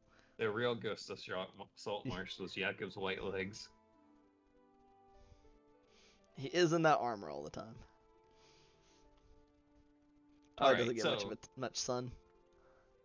If there isn't really too many other people around the dock, I guess we can head back and try to find a sailor we could probably split up. We could try to find a sailor in the tavern. We could try to find someone at the Mariners Guild who still might be awake.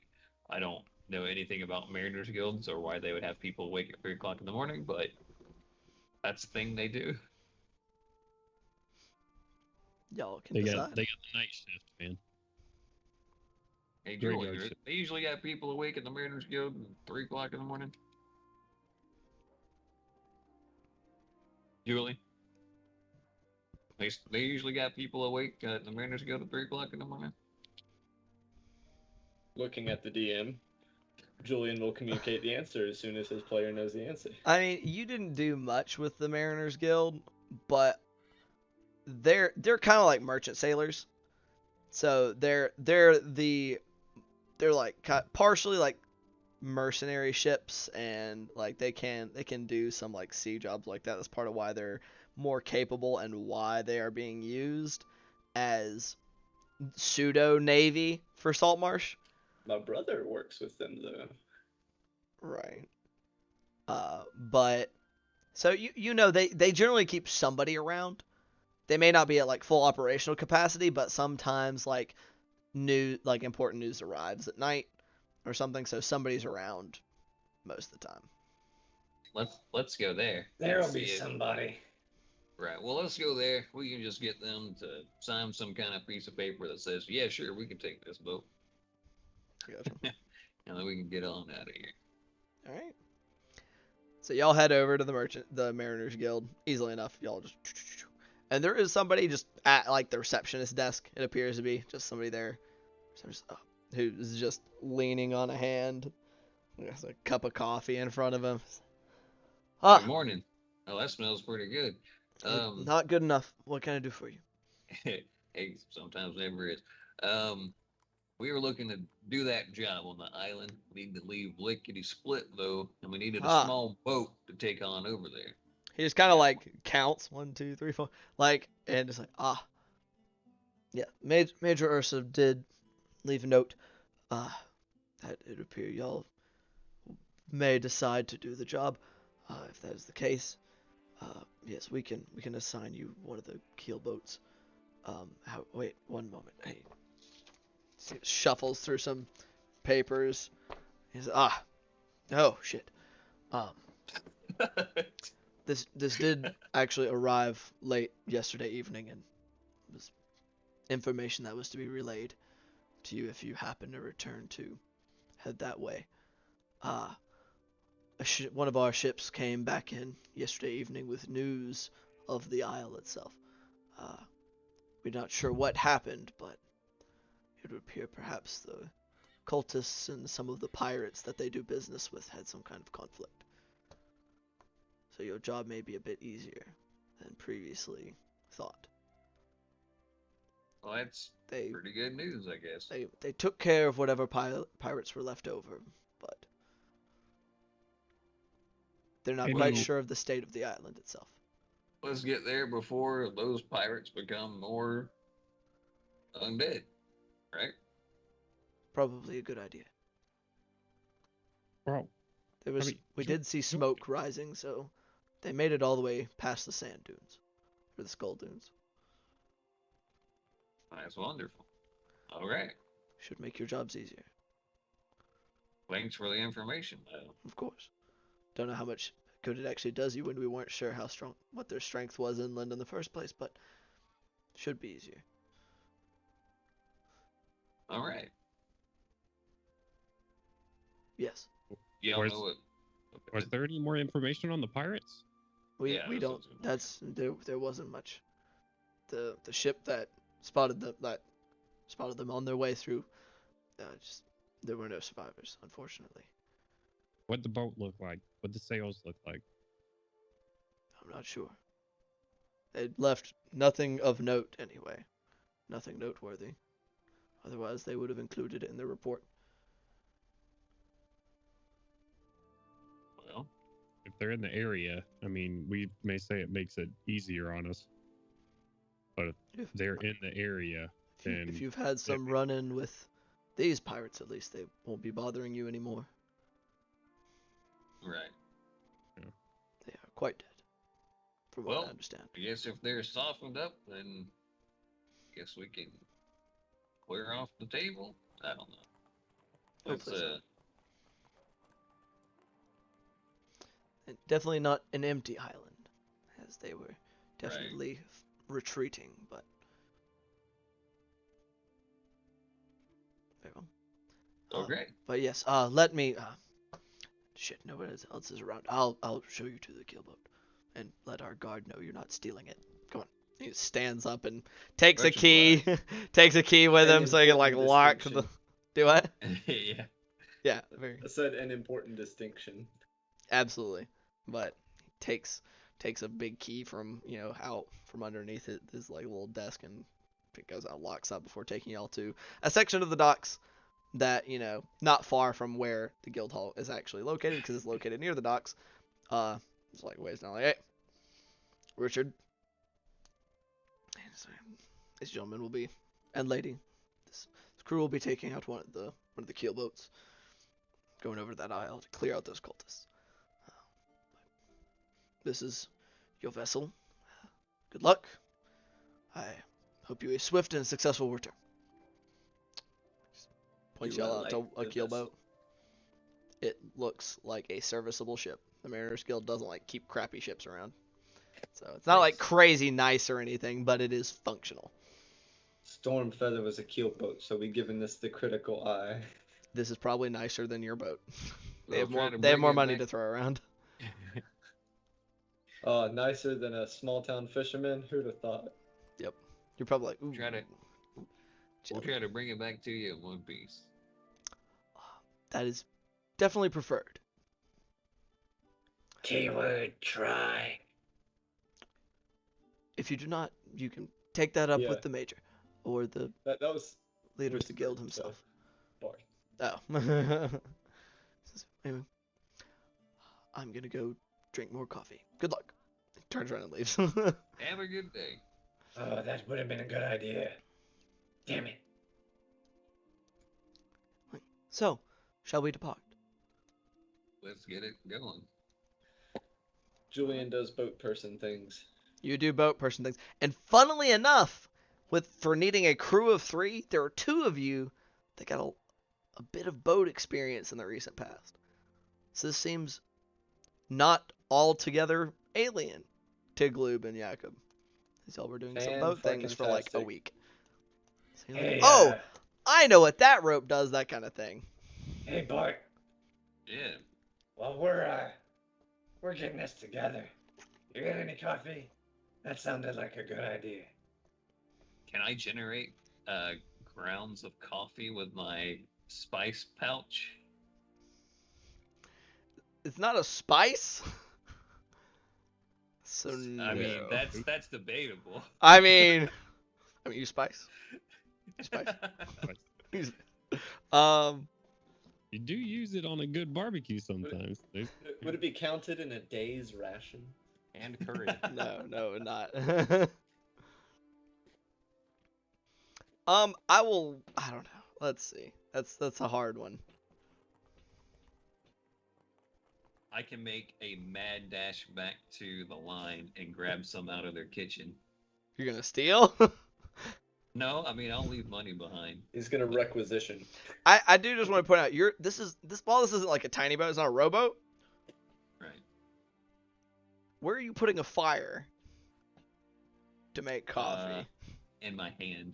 Use prestidigitation. Oh wait, that only That's- makes a spark. to Yeah, light it doesn't. You're not just holding a ball of flame. Before we So shoot commit some to of the this, liquid fire. No, let's not do that. no. What? It No, would burn down the boat. That'd be a pretty bad idea. Yes. I got a torch. I'll hold the torch for you. Yeah. Orange coffee. I think maybe we're just gonna have to pass on the coffee, unfortunately. Despondent sigh as we're like hauling ropes and attaching things. The and things you setting do up for a the sail. greater good. All right. But even with your lack of coffee, y'all are able to quickly depart. And Julian, with your navigational skills at sea and the major so helpfully telling you where that island is, which you recall being told to avoid that island in the past because things there were dangerous. Weren't exactly sure why, and you had no reason to question it. So you're like, sure, why not? Doesn't look like a good fishing spot. Fuck it. So y'all are quickly on your way. Easily enough, and within the next few hours, gracing you in a lightly foggy morning as you approach, because it's closing on 5:36, very like light gray, as it's not quite sunrise, but light is starting to come to the world itself, and you see this island before you, longer than it is wide, and you can see the cliffs they were talking about. No details, but sheer and sharp, even from this distance. And on the side you're approaching from, as convenient as that is, a long sandy beach with dunes that you can see going across as it raises up. And that is where we're going to take our break real quick. Hey, So, everybody, we're going to go use the bathroom and stuff, refresh ourselves, get some fresh drinks and everything, so that we can prepare for the second half of this session. We're probably, hopefully, as always, try to keep it relatively short, probably somewhere in the 15 to 20 minute range, and then we will be right back. Please don't go anywhere. If you're feeling like it, of course, open your hearts and wallets for Extra Life while we're gone.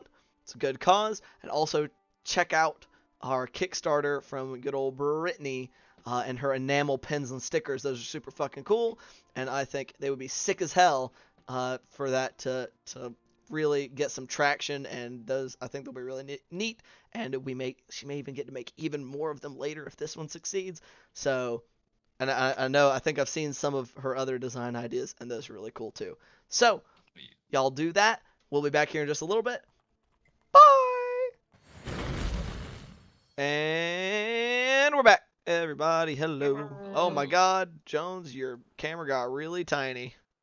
I'm role playing really well. Apparently. He really is a small creature. You know what it is? It's every single time, like, I fix your guys' cameras before we start streaming, and then they unfix by the time we actually start.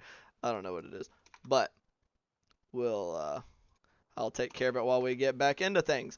But yeah, good evening once again, everybody. We're back as Hard Knock Dice here with this Ghosts of Saltmarsh campaign. Our brave heroes are just about to embark on a journey that might be, or a bit of dangerous shenanigans.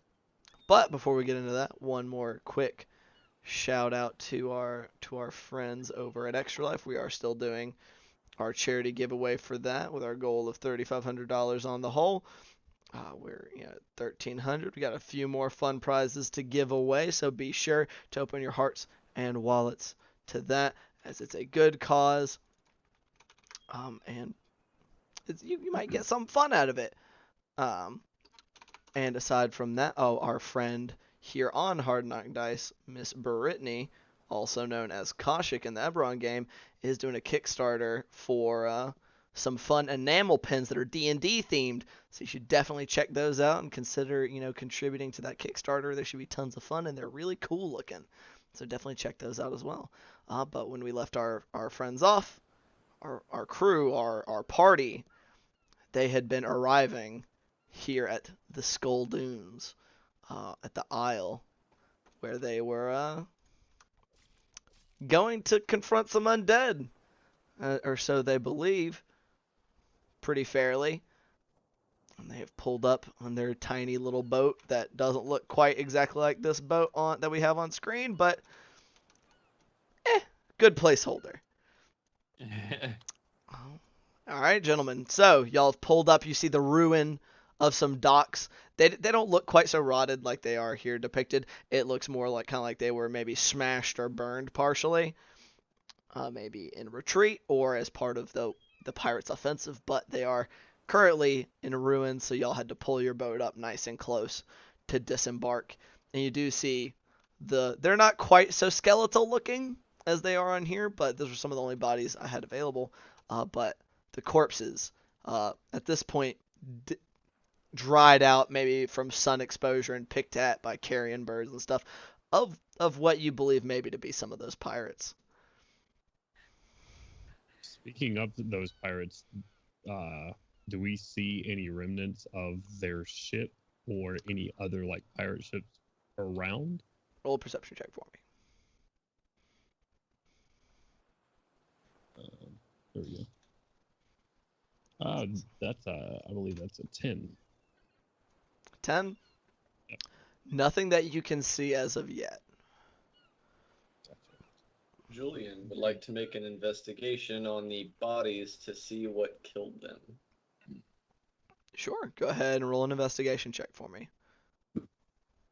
And I'm looking if the things that killed them are around, like hidden in the stands. That is a 19. 19. There we go. We'll have a little music aside from just ocean noises. An 11.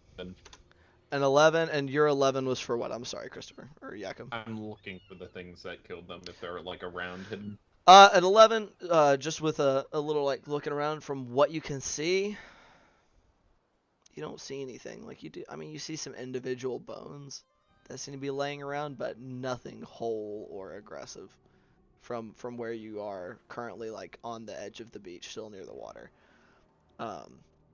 With a 19, Julian, I mean, there's not a ton. It looks like maybe somebody like there aren't even really any weapons that are here. But some remnants of some clothes and stuff. I know I said roll an investigation check. That's kind of like to see what was on them. But you did say you wanted to know what killed them. That would be a medicine. That would be a medicine check. Medicine check? Yeah. I didn't figure like anything too crazy specific. I'm just looking like I mean, torn by claws or burned by weird fire looking thing. Just from immediate visual, some of them appear to have been stabbed. Like you see, obviously where there are holes. And it's not like you can kind of hard to infer. Like they've been picked at. Flesh is gone, but you do see stab wounds in some. With a medicine check, I have no bonuses. That's a 12. 12. That gets me a baseline. Kind of similar. Like I said, you see puncture wounds. You're not necessarily sure if they're the ones that killed them. Some of them look like they could be small enough to be arrows, but they also could have just been a particularly like persistent bird that was picking away at the corpse. Like some things that like where the cloth has been, their clothing has been sliced or shorn by weaponry of some kind. You do see some like what appears to be maybe some burns. You're not quite sure. That too much of the flesh is gone. But signs of like crushing on some, like they look like they had broken limbs that might have been there before they died. Mm-mm. Could I get the time of With a 12, they look like they've been here for a while. All I was gonna say is, could I narrow it down to like hours, days, or weeks? Say maybe within the last few days. Last few days. Okay, Yeah. That's good enough. Which lines up with a report coming in last night.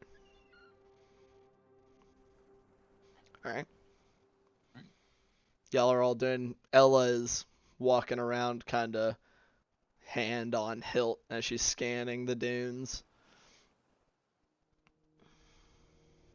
I want to try and get these people at least a little bit more presentable for, being dead. At least kind of shape them up a little bit, get them on their back, that kind of thing. I mean, should we sap them in the head to make sure? I reckon if one of them's gonna try and eat me, he'll try to eat me when I move it around a little bit. Julian looked over at Bart immediately when Gloob said that, like, yes, Bart, should we stab them in the head? Well, we shouldn't mess with them anymore. I mean, they're already dead. They've been through enough. So do you think these are the pirates? Or just some unfortunate souls that have stopped by? I imagine if it was just random people killed, they'd have been taken. I don't know.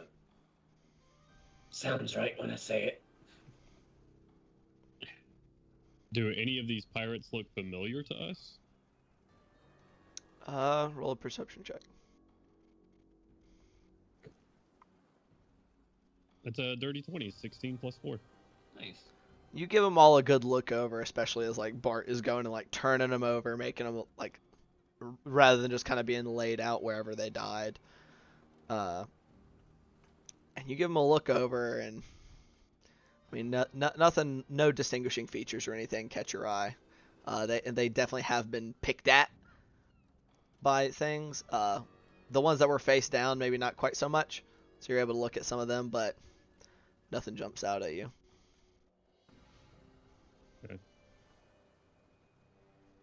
Well, Miss Conley, do you think we should, I don't know, burn the bodies, make sure, I don't know, that they don't start walking at us again?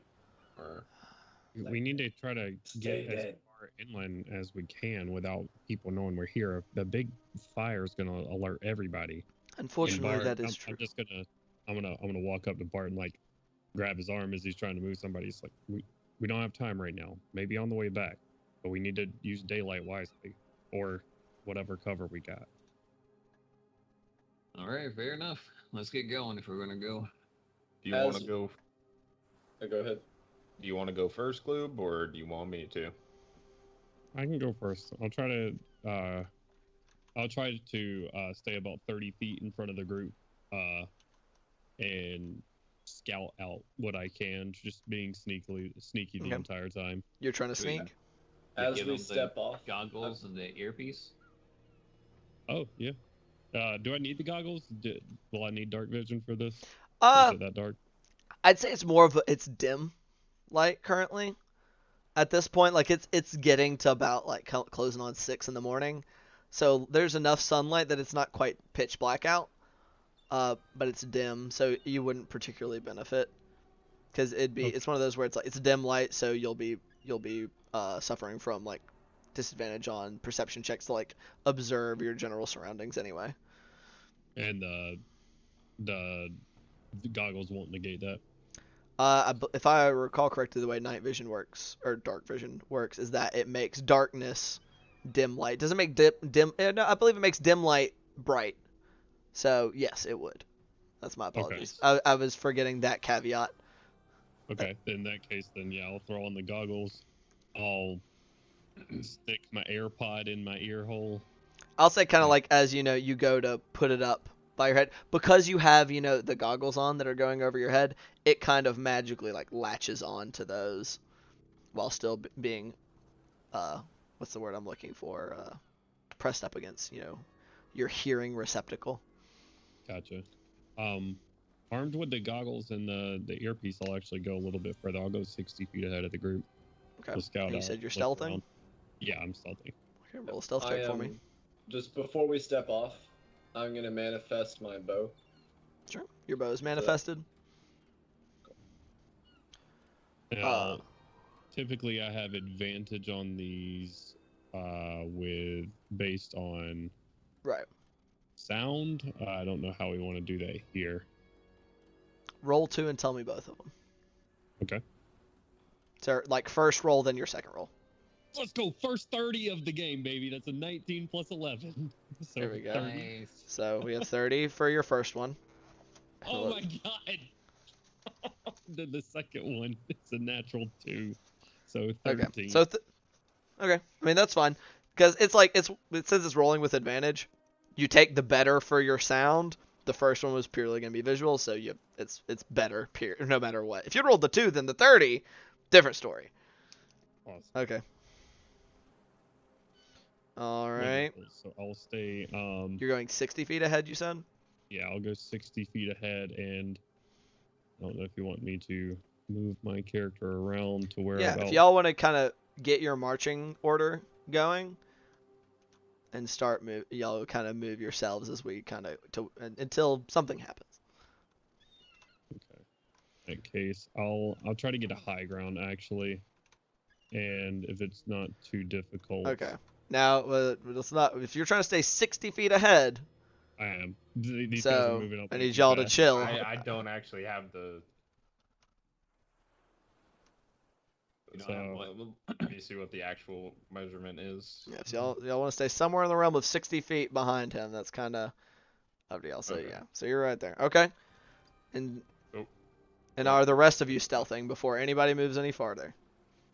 I'm not going any farther up there. I got disadvantage on stealth checks. So you're just I'm staying back. on the shore. I'm staying back here with Conley until. Well, as I Blue said before, so he's going 60 feet ahead. Is that so? You're staying back near the shore. Those of you that stepped forward, are y'all stealthing? Yeah, I mean we're gonna stay 60 feet behind Gloob as he travels forward. Yeah. Okay. Which- we en route now. Yeah. Which I will say that Ella did kind of, as you were getting ready. I would not recommend going too far ahead. Getting split up. These kind of areas can be deadly. I got a 16 on my stealth. You know, marginally less than that Gloob's stealth. Okay. I got some Um, real bad news.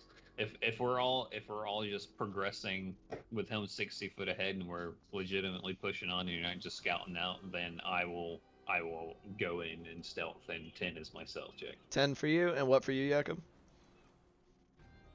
That's 5. Alright. So, which, with where Jakob and Julian are currently, it's about where 60 feet would be from Gloob, maybe a few squares back, a little bit farther. Let me use my flashlight, which isn't quite useful with as bright as it is. I should probably darken it. It'll be around these 4 squares.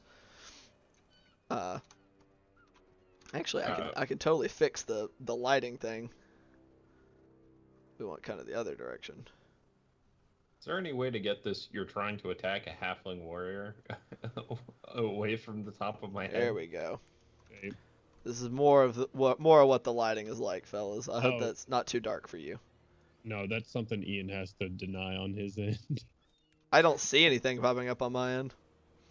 Let me see if I can try to attack. No, don't hit I me. just clicked Okay, something. thank you. So, hey, buddy. Oh, Anywho, so that's about where y'all be. Ella is, going along as well. Kind of probably standing more in line with Jakob, as he is a melee combatant as well as she is. And it's about this time, as you guys are getting up there, as you're approaching the dune that he scaled. And I know this is very blocky looking, but just imagine it is rounded. They're not actual steps. As you guys are going up there, as y'all approach, you see some of the sand that was kind of displaced by Gloob reveal a skeletal face as it begins to rise up, looking down at your group. You'll see its mouth open and just the minute as the sands begin to move all around. Go ahead. 2 arrows right in that head. You get to make one. All right. I'll say. Because this is not a surprise round, but I'll let you get one since Gotcha. you had your bow out. All right. Could be worse, technically. Uh-huh. 15. 15 will hit. Oh, shit. Okay, cool. I saw that low roll, and I was like, oh, man. As these sands are just being displaced, as you see these skeletal warriors come rising up out of the sand. The one you're shooting at is probably going to be this one right here. Right, where? This one right here that's on this, closest to you. All right. I got that fat 9 damage. 9 damage? Okay. I need a better way to keep track of this shit. I need another notebook. Alright. Alrighty. So 9 damage. The arrow just sinks kind of into one of its sunk sockets that you can see visible, and you think it probably went out the back. Ooh. And you hear cracking as it goes out the back of its skull. And that's where we're gonna be rolling initiative, my friends. If y'all want to hold on to those for me, I'll go with the ambush music because this is an ambush. Ambush music, good. Alrighty. Which I guess I should roll for them, huh? Fucking pog. For once. You got a good roll. I rolled a 1, but luckily I'm a halfling. Oof. Oh shit. So did fucking Ella. You have gotten so much mileage. Oh wait, out no, of that's half theirs. I'm ability. sorry. How good y'all roll? I rolled okay. All Not right. great. Yeah, So give I me have your- a solid. Okay. I guess I shouldn't be asking until we're completely ready to go. Okay. All right. So we're going to go ahead and start from the top, 25 to 20. Oh, that's unfortunate. Let's see. One moment. What you want to hear the DM say? Oh. Okay. Oh, wait, then. whoops. Okay, damn it. Why am I not being able to add these guys to the turn order? Oh no. Yeah, unfortunately, I would go ahead and spoiler. They beat all of you. I know. God damn. Spoiler alert. All right. So 25 to 20, 20 to 15. 15. 16. Who was the They were 19? all in there. Was 19 Bart? 15. Me. Okay, so 19 for Jakob. Who you had a 15? Who had a 16? Out of 16. 16, I and what was? also had a 16. Yeah, but you go before me. Yeah, you go because before got him. shit So- limits. So we'll go. We got you, and then you. Oh god damn it! What was yours, Jakob? I'm so sorry, buddy. 19. 19. Did I already put you? I did not. You had a 19, so you were. Yeah. But oh, I accidentally clicked Bart. Bart, move your ass back here. I'm fine right there, thank you. No, there. Okay, there we go. And poor Ella you said you had a 15, so unfortunately that puts her at the end with a 10. Unlucky. Alright, so we're going to start with the skeleton that Julian shot in the face, Uh-oh. which will, as it kind of hauls itself up out of the sand, is going to make its way down. Actually, towards the thing that aggroed it, basically. If we want to make sure that we're actually in squares real quick, so like you'd be here and that would be your square right here, Julian. Are there like distinctions in the floor? Not really. Basically the corners. Just you align Okay. yourself with a corner because each one of these big squares is 2 by 2. So I know it's a little bit more work. Sorry. But it's gonna come up to you, Julian, and it's gonna stab at you with like a rusted looking scimitar. I believe it's not gonna hit with a 12. So unless your AC is much worse than I thought. Nope. Yeah, I'm gonna say I can't see you right now, so I will need like auditory confirmation. I had to unmute myself. Gotcha. My bad. You're good. So that one comes in and takes a swipe at you, misses. Bringing us to his buddy, who is in a similar boat, just going to kind of start swarming down. 10, 15, 20, 25, but is going to take a swipe at Ella. Is very definitely going to just smack it away from her with her shield, which she is kind of like immediately unslung off of her back. Actually, hold on. I'm so sorry. How many of these we got? 1, 2, 3, 4, 5, 6.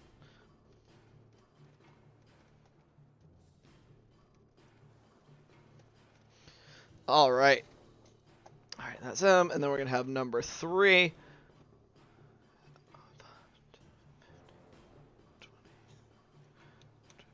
Using its full 30. So come on down. That's gonna be a 19 to hit, Julian. Nice one hit. Woo. Oh, that's why I'm struggling so much. My desk thing isn't pulled out all the way. You're gonna take 6 points of piercing damage as this one comes in and just kind of stabs you in the side while you're, using your bow to kind of parry away that other one. That was 3. Here's number 4. It's gonna make its way, and this appears to be the last one that has a melee weapon. 2, 10, 15, 20, 25, 30. It's kind of making its way up, but doesn't quite have the distance. I mean, it can dash, so it's just gonna kind of coming in and getting in on your sides, and you just hear clacking and that rasping as these things kind of all come in behind you. 4, and then we got 5. Is gonna come over and take a shot.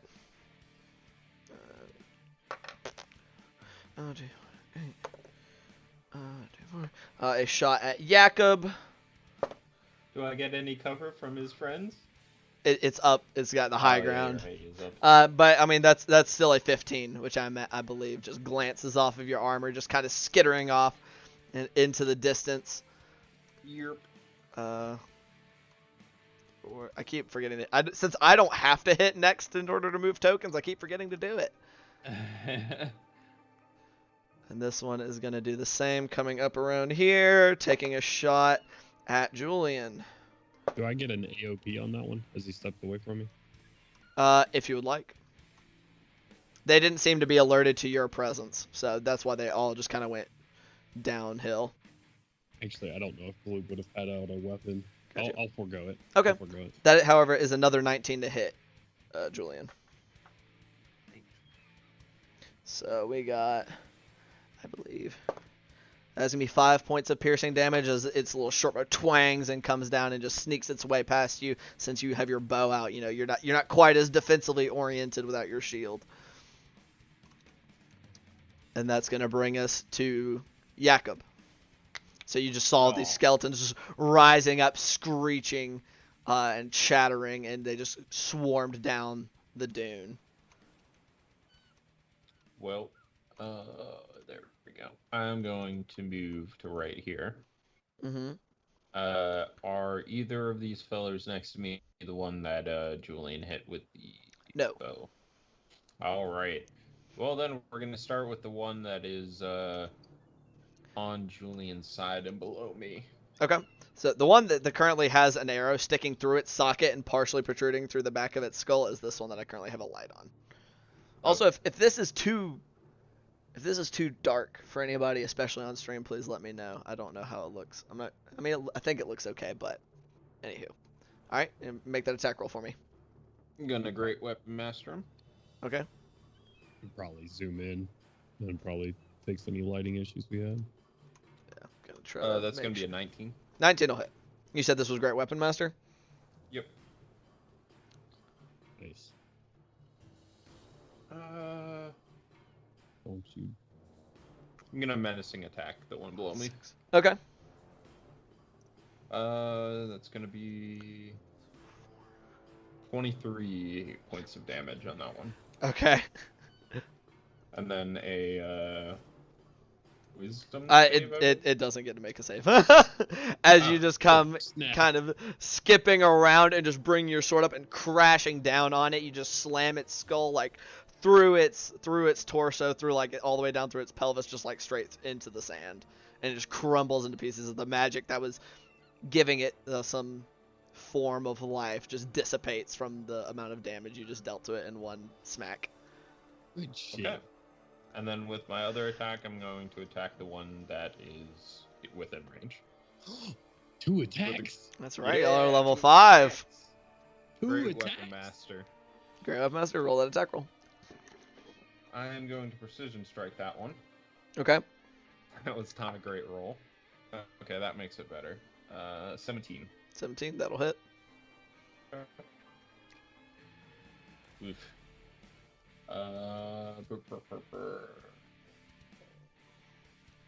17 damage. 17 damage? Yep. Okay. Oops. And that one is this one. 2. So your greatsword comes sweeping down, and you take off like a solid like chunk, like you swing it in, and you cave in / just shear off like one entire side of its rib cage, and it just kind of like it structurally seems unstable, but it doesn't collapse quite like the other one did. All right. That'll be it. All right. And that will bring us to Gloob. You're now up at the top. You've seen these start collapsing on your friends. All right. I'm gonna try to take out some of these that are shooting down on top of them. I'm gonna go ahead and just take a shot at. How do I ping? You cannot, this guy. unfortunately. That guy. All right, Hold sure. Go ahead and take a shot at him.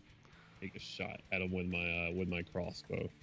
I was stealthing up here? Am I still hidden? You from were that? you were very hidden. They did not notice you, so this would be with advantage. Nice. Yeah. I assume it's 17 plus 8, so 25. 25 will hit. Yeah.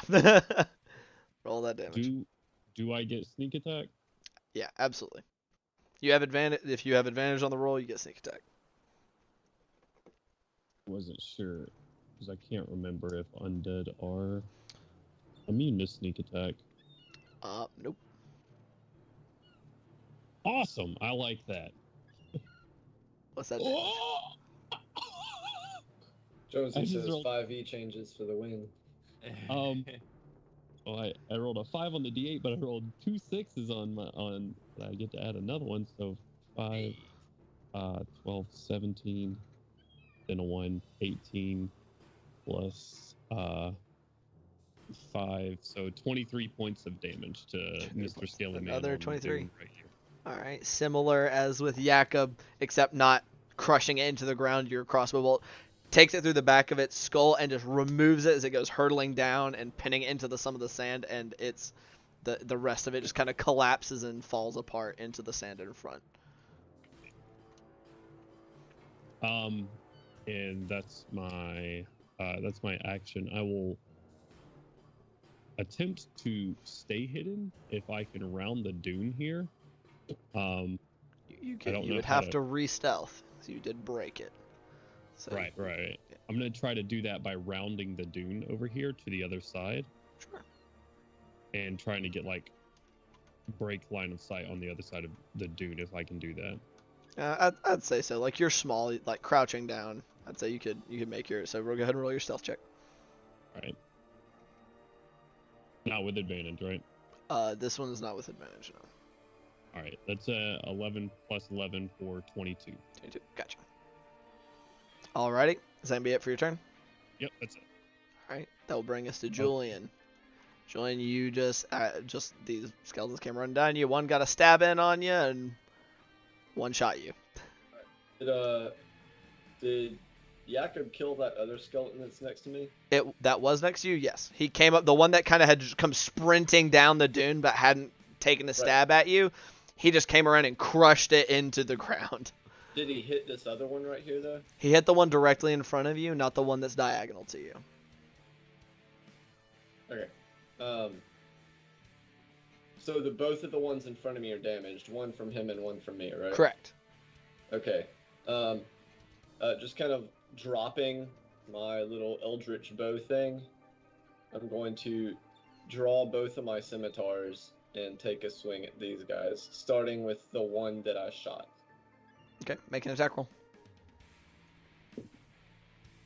It's a 14 plus, not 7 because it's not my hex weapon. It should It's just a be. 15 plus 5 for a dirty 20.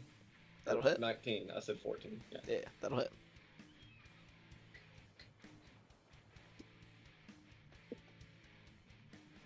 That is a 6 on the dice plus 2 for 8 damage. 6 for 8 points of damage. Yep. Oh yeah, because this isn't a packed weapon, so you can't use your. No, That's this right, is that's just my dex.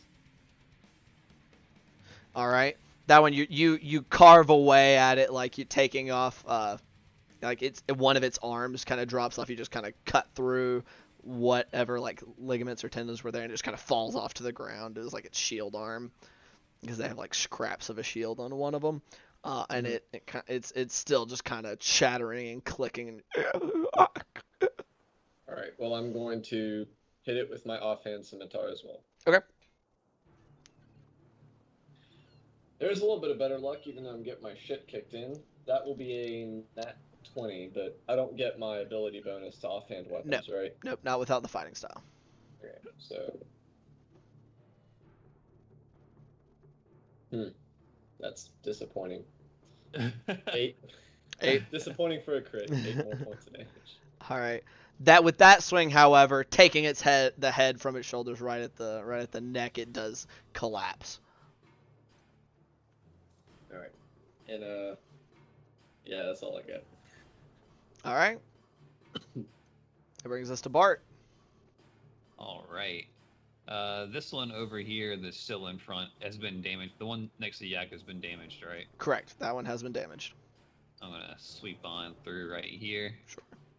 And hit the one next to Jakob with a Toll the Dead. Wisdom saving Alrighty. throw. They're so wise. You told his dead. That is, however, it's a natural 19 down to an 18. All right. Does not do anything. Y'all hear these deep gong-like bells, and the skeleton kind of like twitches over and like seems to notice, but then just kind of goes back to shuddering and looking at both Bart and Jakob. And yeah, for that, I will hang on to the rest of my action. I'll just sit there. Alright, I'm fair good enough. right where I'm at.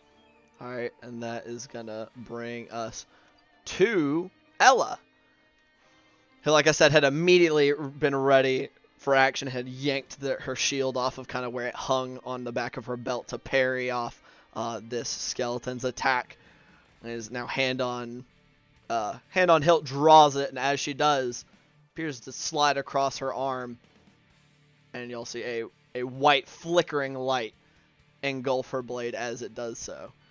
Seems there might have been a reason for leaving that arm bare. And blood is dripping. She clearly did cut herself as she drew the blade. And is going to make 2 attacks. One at the one standing next to you, Bart, that tried to have a go at her. Oh, son of a bitch. There goes that dice. That's a natural 20. Okay. Hey! So I need more dice. Not used to needing more dice. Where are you? You little bastard. I should have dumped them out like I normally do. Okay, there we go. That'll work. Okay, so 4, 6, 7, 14. Okay, there we go. Sorry. Not used to navigating her character sheet. But as the shining blade, also her model is unfortunately right-handed when she's left-handed, but her blade kind of swooping around and slamming into that skeleton in front of you, Bart.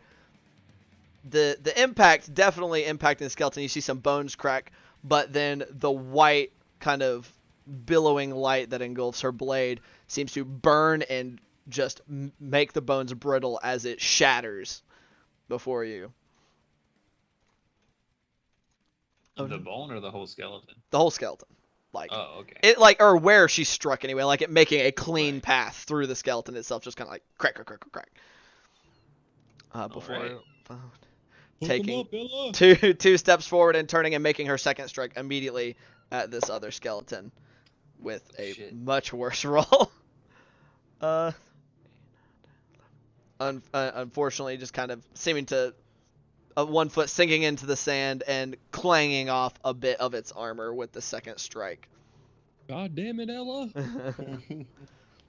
She was concussed. What can she say?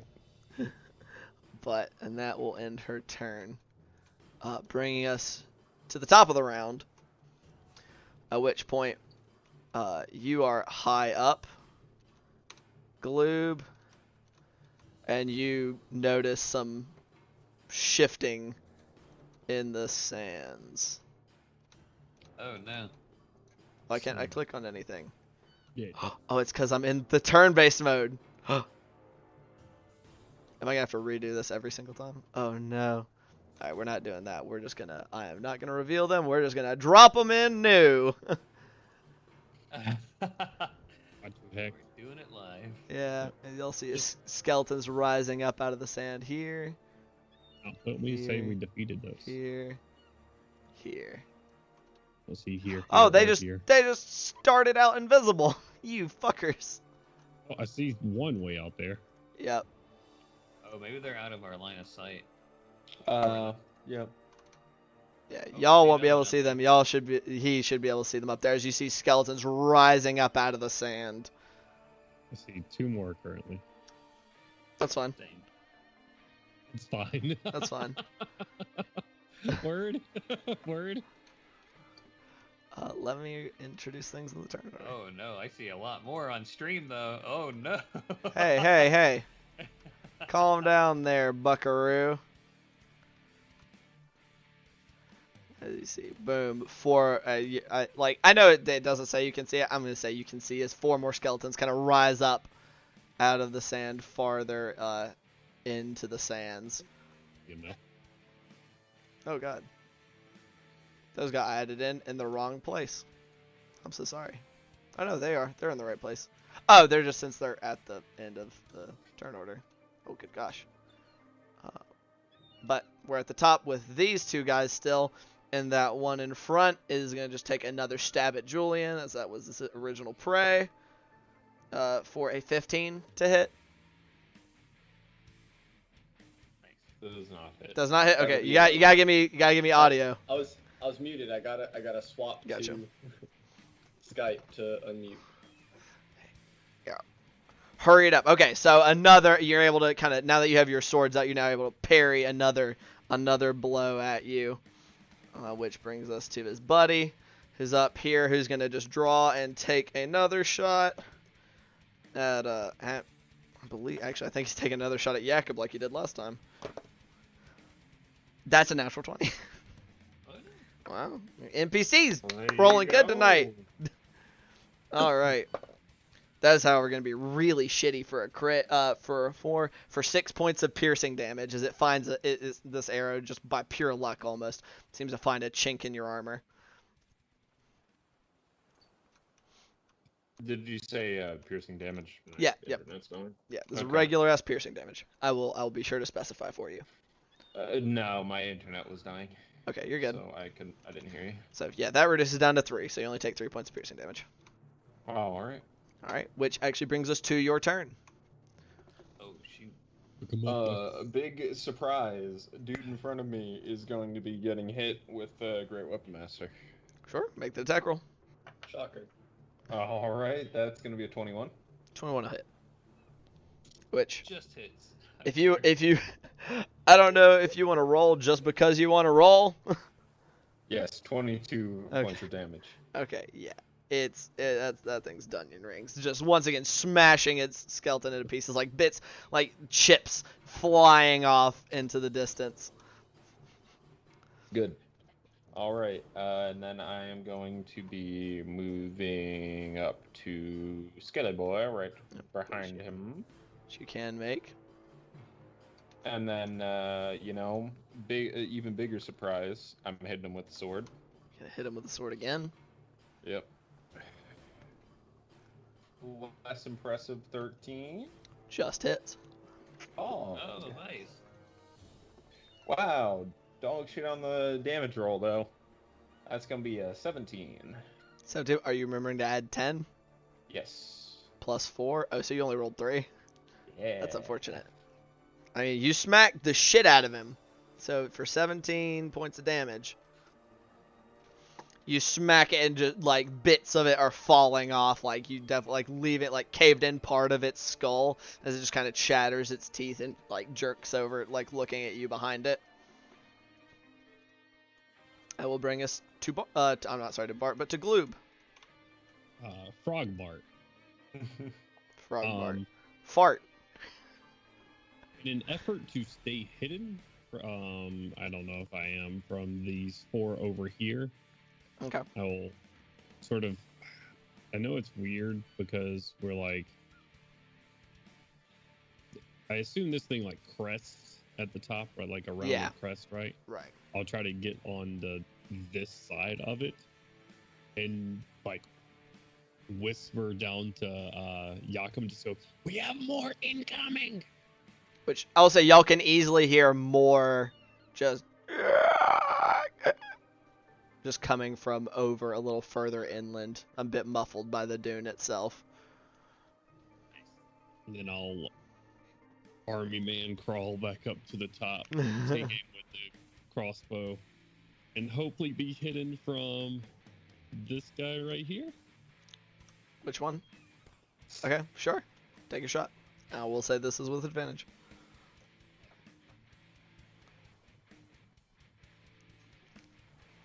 Is a 5 and a 17. 17 plus 8 is 25. 25. 25 to hit. That'll hit. Awesome. And these are still susceptible to sneak attack damage. They're not mutant Yep, skeletons. they look like more of the same. I wonder if I can just roll damage in here to make it easier.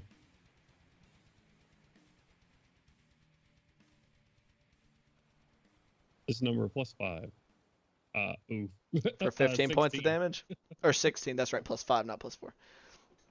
The arrow just kind of slams through it, and sinking into, and kind of splitting a little bit its, its spinal column. It sends it backward a few paces, but it does not just take it out like you had the last one. Alright. And that one definitely, like, at the noise and everything, like, all four of their heads kind of snap up kind of in your direction as you make noise and reveal your presence. Let's see.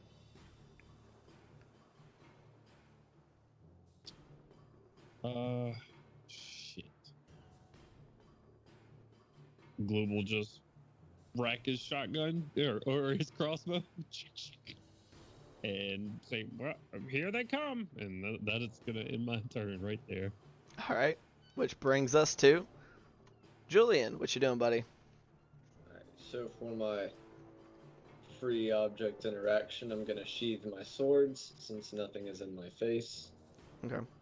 And we're gonna give that skeleton the tentacle slap. Okay, Probably you're have hitting to him with the move. Eldritch Blast. Yep. Okay. He just whips out a tentacle from his pocket. Yep.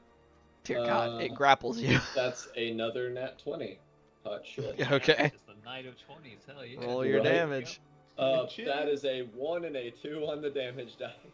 Oh no. That is, however, 3 damage is just enough to finish that one off as your little eldritch tentacle spirals out, and as you know it usually does to grab things and pull them instead of just like slamming into them, it grabs it and it does its squeeze as it prepares to yoink it down the hill towards you, and it crushes it and just brings like you just get showered with That's skeletal not even shards. satisfying. I'm still fucking mad. All right, is that gonna be it for your turn? Yeah, I don't want to go anywhere else because I need to pick up my bow next round. So, yep. Okay. That's it. You can always resummon it, I think. I don't know if you have to like As an action. Yeah. I can pick it up as a environmental interaction, but in order to actually summon it is an action. So. All right, that brings us to Bart. I'm gonna move up there, and then I'm going to use my action to double move.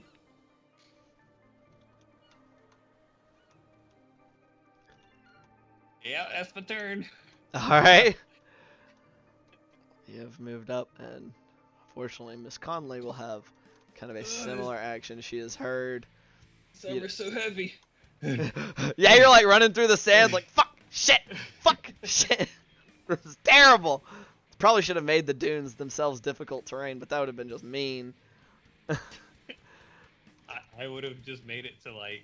But actually, I mean, she actually is glowing now, so like with her shining sword, Ella goes running as the call of more of them at 5, 10, 15, 20, 25, 30, and is also gonna dash. 30, kind of getting in front of you, Bart, and calling behind her as she goes, "Be sure to stay together. Don't let them separate us."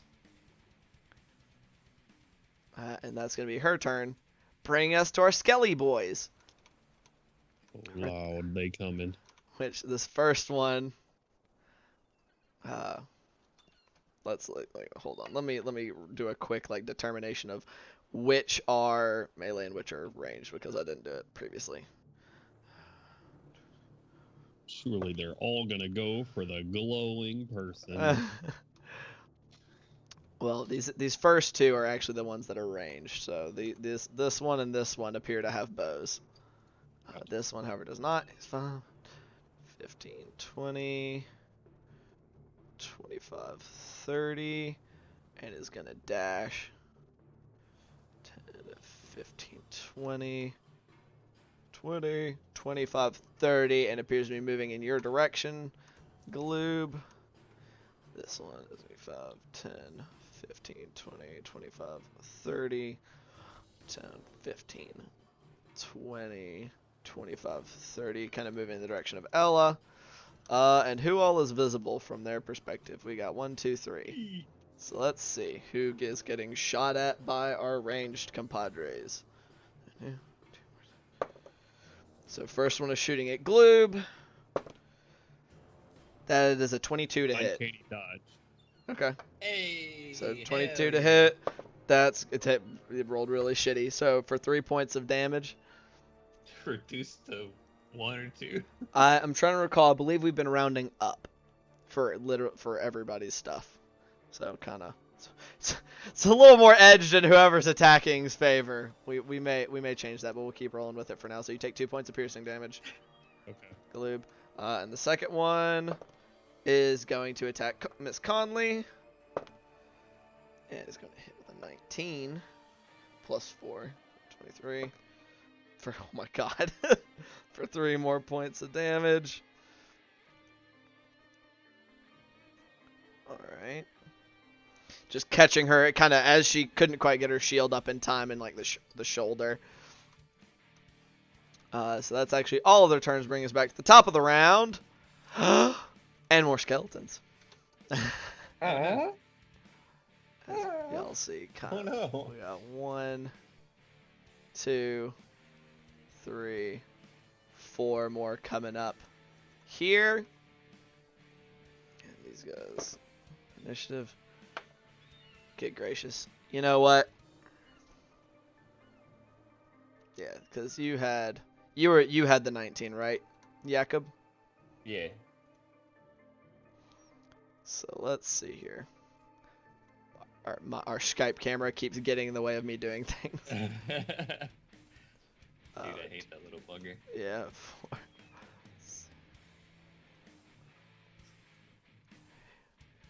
And then Gloob, if you recall what your initiative was. 16, right? Yeah. So they all unfortunately go before you of the new batch. All right, but that does bring us to Jakob. Jakob, you're on the back of the on this back side of the dune, and just more screeching. You can hear kind of coming off from the right, which wasn't the same place you had heard it before when Gloob had announced new enemies. Am I able to get? I wish I could ping or do something. That dune that is diagonally higher above me. Am I able to get up that?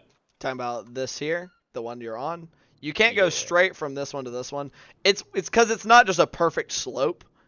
It is Yeah, like okay. weirdly shaped and stuff. So you do have to proceed into along the pathways that are within 5 feet. I guess you could technically kind of like make a jump, Nah. but it's a little awkward. Oh, hello. 15, 20, 25. I think that's gonna leave me out of 5 feet. Yep. If I move there. I am going to. So, can I make 2 range attacks now that I have 2 attacks? You can. Okay. The thing is to do so, you'd have to drop your greatsword. Is it because it's a free action to like drop and pick it up, but actual like sheathing and then. So it'd be like a yeah. So. Like you get it, dropping it doesn't really cost you anything, but drawing or putting like stowing or retrieving a weapon like from it's like where it's supposed to be does. Okay. So you could only do I'm like gonna one or the move other. my last 5 feet to there, and then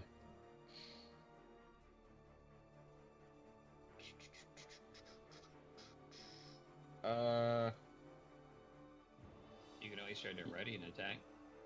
yeah, I guess if anything walks within my range, I'd like to take 2 attacks at it. You can get one as you're ready to Okay, action. then just so one. you can make one attack. Yep. Okay. Is that gonna be it for your turn? Yep. Okay. So it's gonna come to these guys. I know it's not depicted that these 3 on the top are all ranged, but this one, however, is gonna move 5, 15, 20, 25, 30, and then another 5, 10, 15. And moving up to you just as a double move, so you will get your attack. Okay. Am I able to Great Weapon Master on that? I believe so, yeah. I think you can do it on any attack. So, yep. Oh, come up, Jacob. 14. 14 hits. Hell yeah, brother. Okay, that's better than what I rolled before. 21. 21 damage? Yes. Oh, jeez, yeah.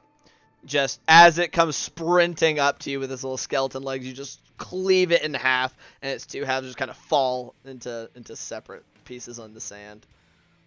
Fog. Nice. Alright, so that's him. And then we have our 3 ranged boys. They can see a lot of people. 8. That's gonna be another shot at Ella. God damn, she's popular. It's very bright. This one, however, she's able to duck as it goes whizzing out of the way. Second one, I keep accidentally hitting spacebar. I'm sorry for those who are on the stream that keeps popping shit up. Woo. That second one's gonna take a shot at Bart for a 21 to hit. That'll hit. Holy God, that's another 3 points of piercing damage. As it doesn't even really fully sink into your armor, it just kind of gets caught in it and it's poking you with just the tip. Like that. Last one taking a shot. Another shot at Ella. Another miss though. This time she just catches it on her shield as her attention's been drawn to those threats. Which brings us to Gloob. Alrighty then. Well, Wait, which one shot me? The one in the middle, up here. Oh, okay. I rotated my camera. They have general line of sight, kind of. Because like I said, these aren't exact blocks. It's more like kind of like as the sand's kind of like sloping up and down.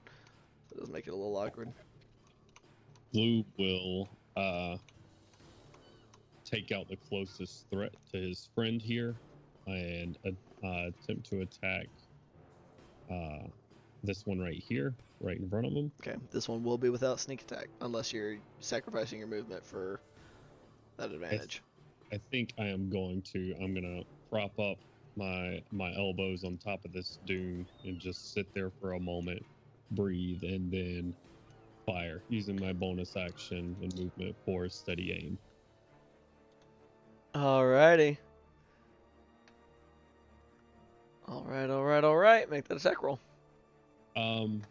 23, 15 plus 23 will hit, yeah.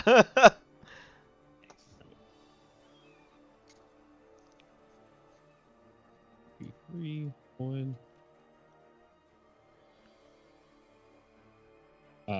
14 plus 5 Yeah. for 19. 19 points of damage. That one, while the first one didn't quite kill it, this one does go through and just kind of takes out like a section of its spinal column, and it just shudders for a moment before it collapses into a bunch of pieces. Just look down at Yakum and give him the old bro nod. Load up the crossbow again. And that will end my turn. Alrighty. That brings us to Julian. Julian, you're on the opposite side of the dune. You hear sounds of combat, arrows whistling by, slamming into wood and whatnot, as well as the screeching cries of these skeletons.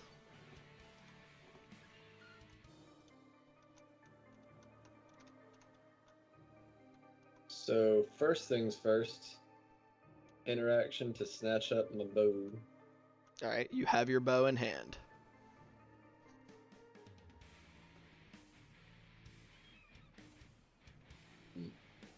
Not just a whole lot I can do. going to hop up onto that. You gotta right click to get rid of it. Alright, you are up there. Going to. What can I see? Can I see this stuff over here? Those 3 off to the right. I mean, I'd say you probably got a pretty good vision of this first one right here. Probably not so much these other 2. I don't have anything obstructing it from. No, not.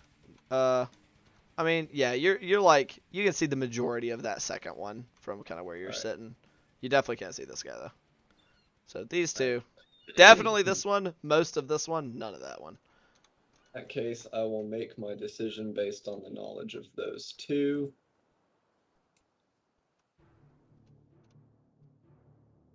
Shit. All right. And these things, the way they move seems pretty like mechanical and dumb, right? Like they're not making tactical decisions, right? No, it looks like they're just going off of just raw. Like they see something, they see threats, and it's like whatever immediately catches their attention is they're like set to go after. So,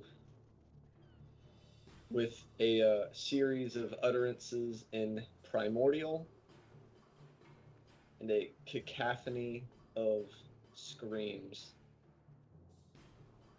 an area of umbral tentacles lashing and slashing about fills this area. How far is it supposed to be? I'm casting Hunger of Hadar. Which is a 20-foot sphere, I believe. It's a 20-foot radius, yes. Right. I'm trying to cast it kind of like in front of them because they don't seem real smart. Okay. So they would have to move forward through it. And Gotcha. I can't imagine that they will have the intelligence to circumnavigate it. Well, I mean, they're not geniuses, but... Right, but I imagine though, if they can't see where the origin point or the exit is, the hope is that they will just move forward towards their quarry. Well, they'll get some kind of check. It's just not going to be a good one. All right. Yeah, that's the. And it doesn't do anything initially, correct? It's when they start their turn in there. They start their turn, and then if they end their turn there, they also have to make a save for Dex. Okay. A Dex save for acid damage. Okay. Is it acid? 2d6 cold when they start their turn, 2d6 acid if they fail the Dex save. I mean, I guess it really doesn't matter. All right. And does that be it for your turn?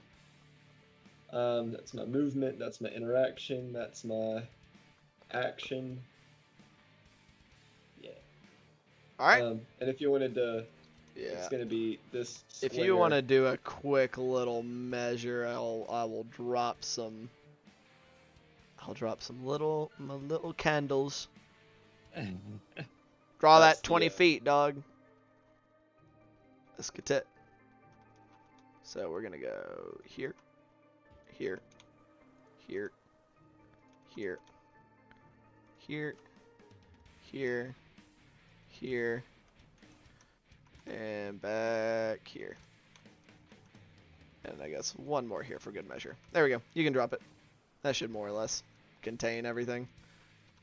So are those 2 guys obscured inside the Yes, tentacles? so you now cannot currently see these 2. They as these writhing black sphere of tentacles and eldritch darkness just appears. Probably nobody but Gloob can see that third one either, because it's also 20 feet high. Yeah, that's a good point. Yeah, it's 20 feet up, so y'all can't really see this guy off to the side either. Do I still have line of sight on him? Yeah, you can still see him. Okay. Like, he's partially obscured, but not fully. Which brings us to Bart. All right. Did I see any of the other 3 in front of me get hit by attacks? You have not seen any of these 3 get hit by anything as of yet. All right. In that case, I will continue forward. Charge! And I know it'll be less damage, but I'll just cast Toll the Dead on the far one out there, not the one closest to me. This one right here? Or this one? The first one that you had selected. This one? Okay. Yep. And that's his Wisdom save. saving throw. That's a 14 that time, Uh, which I don't believe saves. save DC is 16. Yep, it does not save. Roll your damage. Nice. All right. That is 2 and 7, so 9 points of damage. All right. All right. So that one you see as the bells toll around this one. This time its head jerks side to side as you see some of the bones get eaten away. Kind of not tearing it apart, but definitely weakening the infrastructure of the skeleton. And then I will wave my glowing spell focus of the doorknob around at the two other skeletons, and sort of I'm not really useful attention grabbing motion, but that's on my full turn. All right. Come and get it. That's gonna bring us Dinner time. to Ella. Order up. 10, 15, 20, 25, 30 is able to get right in front of this one. And is going to take 2 attacks at it. We got attack number 1. That's a 25. That'll definitely hit. All these Oof, people that was to gonna be- attack. I gotta get me a second one. 15. And as she Two attack laughs. store at Saltmarsh. Yeah, I'm gonna go buy 2 attacks at the 2 attack store. She once again lashes out with her glowing S-stock, slamming into it, and similar to that the first skeleton, she smacked as the bones just seem to almost, as the sword impacts, just disintegrate from the radiant light emitting from her blade, and just takes this one out, kind of like at the legs, and it crumbles. Unfortunately, she's not in range to hit anything else. Lube already has infinitely more respect for Ella than he has ever held for Ned. Ever. Oof. Poor guy. Alright, that's going to bring us to these guys. Which, I'm actually... Okay, that is these ones. Okay, I had to make sure. Alright, so we got our first guy who can see... I mean, he can see like 4 targets. I think he can actually see all of you guys. More or less, yeah. So now we gotta bust out the D10! D10. Yeah, how do you think they're determining their targets right now? So this first shot is going to be at Gloob. God damn. As that for- D10 hate. Apparently. That's a 19 to hit. That hits. They're at the top of the initiative, right?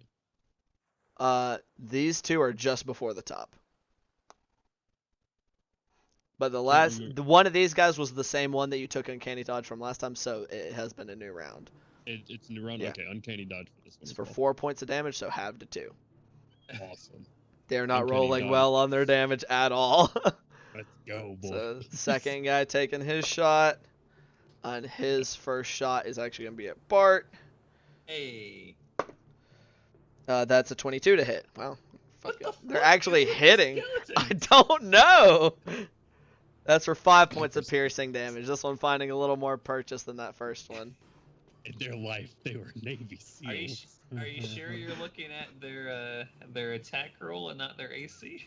I'm pretty sure because that was a natural 18. So. Oh, okay, fair enough. Fair enough. He says, well, now it's going to be a crit, motherfucker. They, necromancers bought these skeletons at that premium store. They didn't go to Walmart for these. Yeah, apparently these ones are doing way better than the skeletons y'all fought the first time. First round of skeletons of those Aldi skeletons. These are those Target skeletons now. Yeah, they're gonna get progressively more bougie. Wait till you get to the Gucci skeletons. God. Oh, Them- I hear those. I hear you can sell those for a lot of money. Them shit's high CR. Alright. And that's gonna be their They turn. look tacky, and yet they keep getting summoned. So that does bring us to you, my friend. I'm dashing. Right Okay. there. So you will make it right into its face. All right, it's been a fun turn. See y'all in the next turn. I don't know if y'all Jacob noticed, this says, is a big "Let's map. Yeah. All right. There we are, and that will bring us to our other skeleton friends, 2 of whom are currently in the fucking. So, Alright, those shitbags take. oh yeah, what's it take? 2d6 for cold, right? Those are 8 points of cold damage. 8 points on Nice. each of them. Okay. All right. So this one, I did say I was gonna give him a save. It's just not gonna be an easy one. That one actually succeeds it though. Natural 19 will do that on a roll. And this one, you don't see it, Julian, but he comes popping out this other side. Don't forget that's difficult terrain. This one was right on the edge though, because you Okay. cast it in front of them. Path of least resistance does take them out with only 20 feet of their movement, and these guys are archers. So this one, it's the very first thing it can see is Jakob, so he's gonna take his shot at you, Jakob. That's The, only the orb. Jacob should be the only one he has line of sight on. yeah. That's what I said, was that he can only see Jakob when he exited. So, and that's a 17 to hit though, which I believe just misses your AC. It just missed. All right. Nice. That brings us to our other guy. He gets the same thing that first guy did. And he barely makes that one, but still with a really good roll. Where are you, my friend? These some smart ass skeletons. They're not. They just rolled really high with a natural 19 and then a natural 17 on their They still save. got bits of brain in there. 20. And he has to just kind of hop down off the side here. We got the Which- special forces skeletons, and we got the rocket scientist skeletons, boys. We fucked up coming here. So this one is right here, which leaves him with just, unfortunately, only line of sight on Gloob because of the sphere. Oh no. Son of a bitch. That's a natural 1 though. So as Hell it yeah. it pulls back its bowstring and it Nice job, just Poindexter. that bitch snaps as it pulls it backwards and It was that cold damage to the bow. and right? it just drops the bow as you see it reaching for a short sword at its side. Which brings them to their last buddy, which is this guy, who also only has line of sight on Gloob because of the sphere. This is all fair. God damn it. Hey, I didn't see that one, alright? Fucking hell. That one's a natural 2 though, so that one just goes whizzing past your head, like slamming into that top of the crest of the dune. Gloob. Son of a bitch. Which, oh, I'm so sorry, guys. I missed the top of the round. God damn it. Yeah, you're welcome. Which, my stuff actually, since it doesn't work with me revealing in the middle of combat, let's see here. Somebody might have just, yeah, some people may have seen some shit they weren't supposed to. Rising out of the dune kind of in the middle here. Hold on. It's gotta be fun. Woo! Y'all see a skeleton that, God damn, is he that big? yes. This one appears to be consisting of, you can see individual shapes of skeletons that are all over this one. Oh shit. As it comes rising out of the things. This one does not seem to be carrying any weapons. It's entirely composed of other skeletons. Its weapons are the other skeletons. Bas- As basically. you do, I guess. Basically, It's not basically. carrying weapons. The skeletons it's made out of are carrying weapons. And then Oh no. emerging out of the dunes here, here, and here are not individual skeletons, but just seem to be writhing masses of bones themselves. Yeah. Yeah. And these I don't guys. Told you we should have done the cliffs. That was so for him, I'm not sure if they have the same bonus. I think they do. Yeah, they do. Okay. So that's actually not great for y'all, but what's your dex, Jakob? 14. 14. All right. Roll a d20 for me.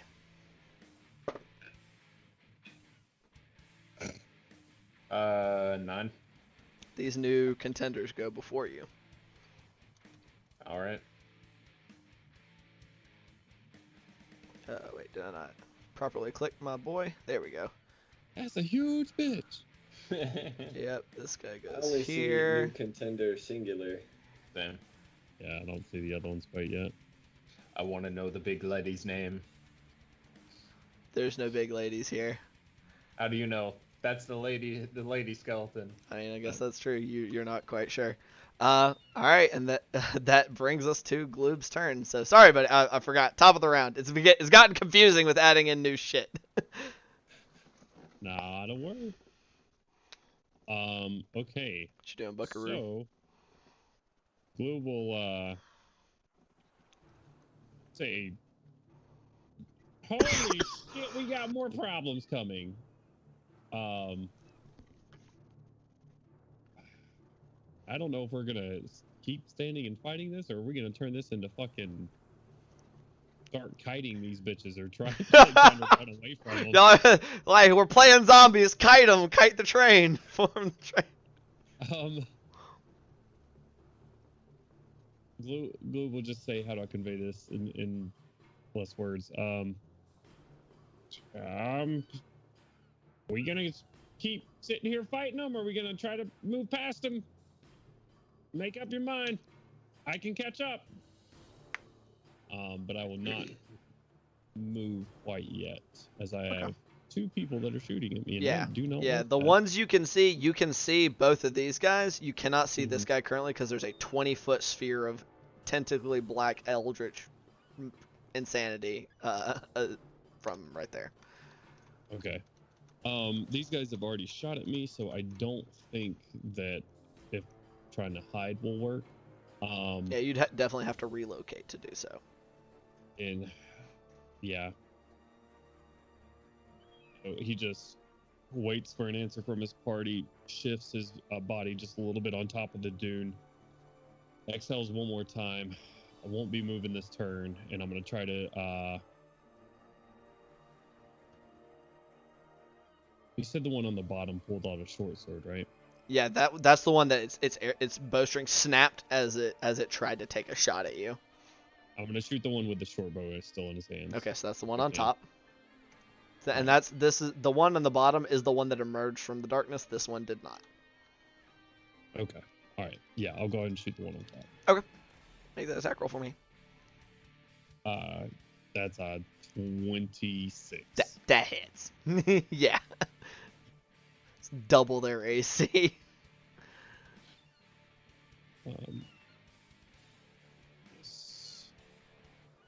So 19 plus 5 for 24. Oh yeah.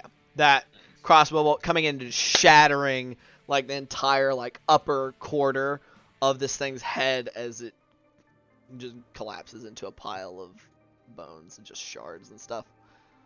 Awesome. Very nice. Re-rack. So what's the plan, guys?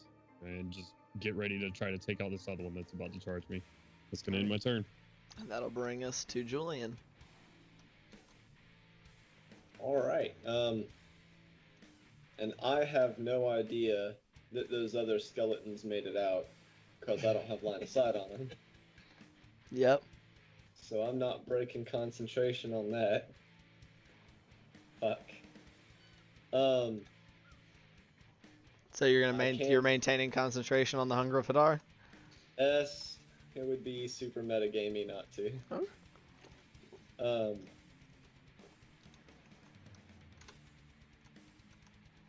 You guys think I should like just chat real quick while he's thinking about that? Y'all think I should add any of these things into the combat? You know, just take a quick look, see if anything catches your eye. All right. Oh God. Okay, a bunch of things just popped into existence. He went, oh shit! It is 10:45. What are these things that I'm looking at? Those are the writhing masses, I think. Which things? Which ones? So you see the three that are the skeletons with spears are writhing masses of bones. And then the big one is a big skeleton that has actual form and consists of other skeletons. Alright, what's this guy right here? The ones with the shields and swords are regular ass skeletons. That one The one that just appears to got have a a bow. Okay, we are gonna drop 2 arrows onto him. All right, take 2 attacks for me. Bonus action to hex him. And that is the one who took a little bit of damage. So if you're hexing, that means you're dropping Hunger of Hadar. Because hex is concentration. Oh, never mind. Then I'm not. Okay. That'll be a 22. 22 will hit. Nice. She took 9 points of necrotic damage earlier. That'll be 12 damage. Alright, 12 points of damage is just enough to take it out. That arrow kind of coming in, and similar theme for projectiles with killing skeletons is taking out a center chunk of its good gracious, of its spinal column and yeeting it off into a dune as it collapses. Hell yeah, brother. Then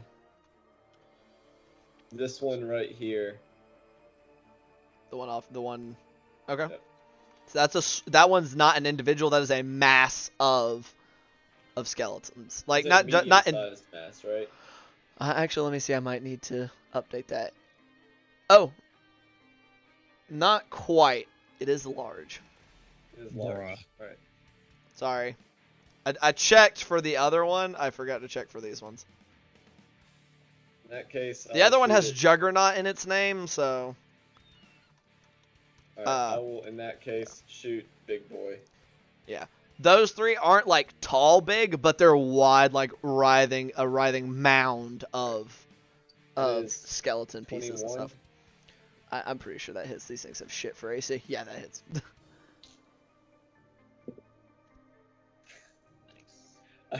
I rolled a max damage and a 1 on those 2 dice. Okay. So- You said Oh, you no, said that was never a. mind. I don't have hex. Ignore it. Yeah. I was still an 8 on the D8 though. So 8, 9, 10, 11, 12. 12 points of damage. Nice. And that is Okay. Nice. all I got since I'm not casting other stuff. Okay. Oh man. Is that gonna be it for your turn? Yep. Alright. That brings us to Bart. All right, moving up 5 spaces, Alright. and oh, actually, let me see if this is all.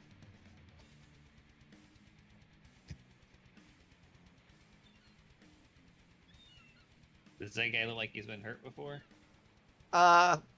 Quick, just like perception check. This won't cost your action. 21. It looks like you can see like ice has formed on parts of its skeleton, and it looks like bits of it have broken off that weren't Sure. necessarily there before. I will hit him with a Toll the Dead. Alright, roll that. Or I say roll that, I gotta roll it.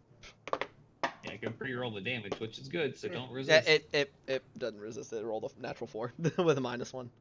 All right, so that is 16 points of damage. 16 points of damage.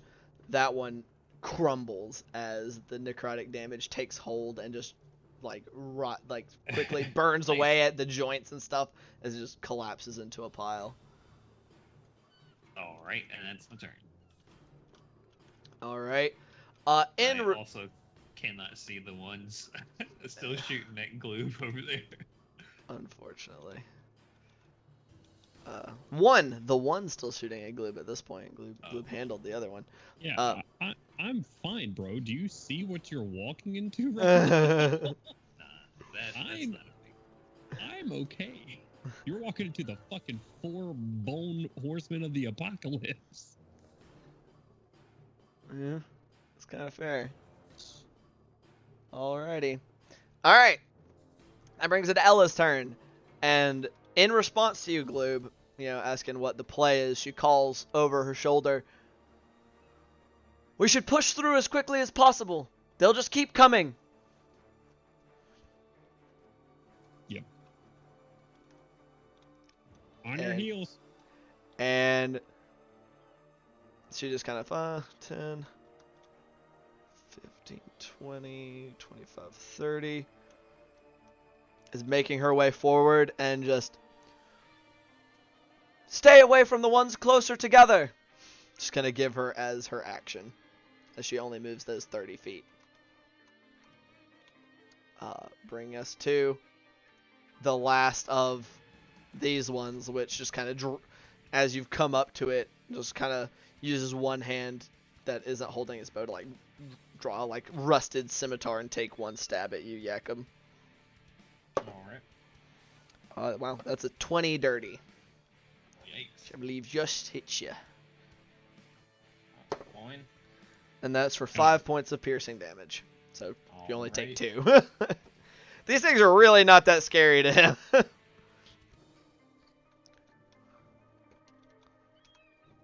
One does, however, bring us to his turn. Let's see here. So he goes, I don't like this. Moves 100 feet. Gets 5 attack. 30. And it's gonna dash. 15, 20, 25, 30. Kind of moving in on the closest of its enemies. And as you see, like as it gets closer, it is quite literally like a dozen or more skeletons. You're not quite sure that make up this thing. Just like dozens, maybe. Like some of them seem to be whole. Some of them just seem to be bits and pieces. Like each knuckle is a whole skull. That kind of thing. Which brings us to this one, who I believe they have the same. So 5, 10, 15, 20, 25, 30. And then another 5, 10, 15, 20, 25, 30. I think it's going to be all of them. Unfortunately. 5, 10, 20, 25, 30. 10, 15, 20, 25, 30. And the ones, like I said, with the ones holding the spears, they're not actually giant skeletons holding spears. They are a writhing mass of bones. And these ones are not, unlike the other one, the one, like the big one holding the sword, they're not cohesive. They're not shaped. They are just writhing as it comes swarming across the ground. Don't like that. 30, 10, 15, 20. And this one comes walking up and gets right to Ella, but it can't make an attack. Which brings us to Jakob. All right.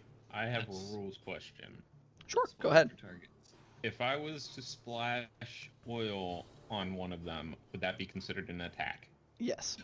Okay. The way those worked, it'd be making an attack action as with an improvised weapon. Okay. So you'd be making it without proficiency. Okay. Well, good news is the first Great Weapon Master is going into the tiny skeleton boy. Sure. Make that attack roll for me. 17. 17. That definitely hits. That's going to be 19 damage. 19 damage. Easily enough. That one, actually, that one hadn't taken any damage yet, if I recall. So you crunch down, like coming through its clavicle and almost all the way through it and getting stuck in its pelvis area. And you wrench your sword out and it's kind of like hanging in half, but it doesn't quite collapse. All right.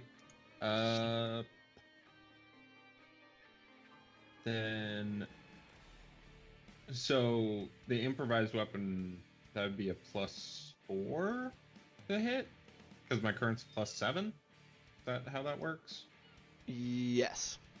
Okay.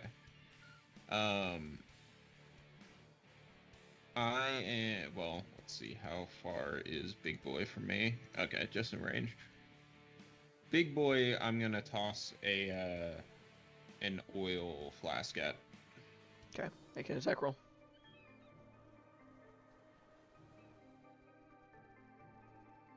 I'm going to precision strike him. If I can. That's a curious question, actually, of whether you can or not.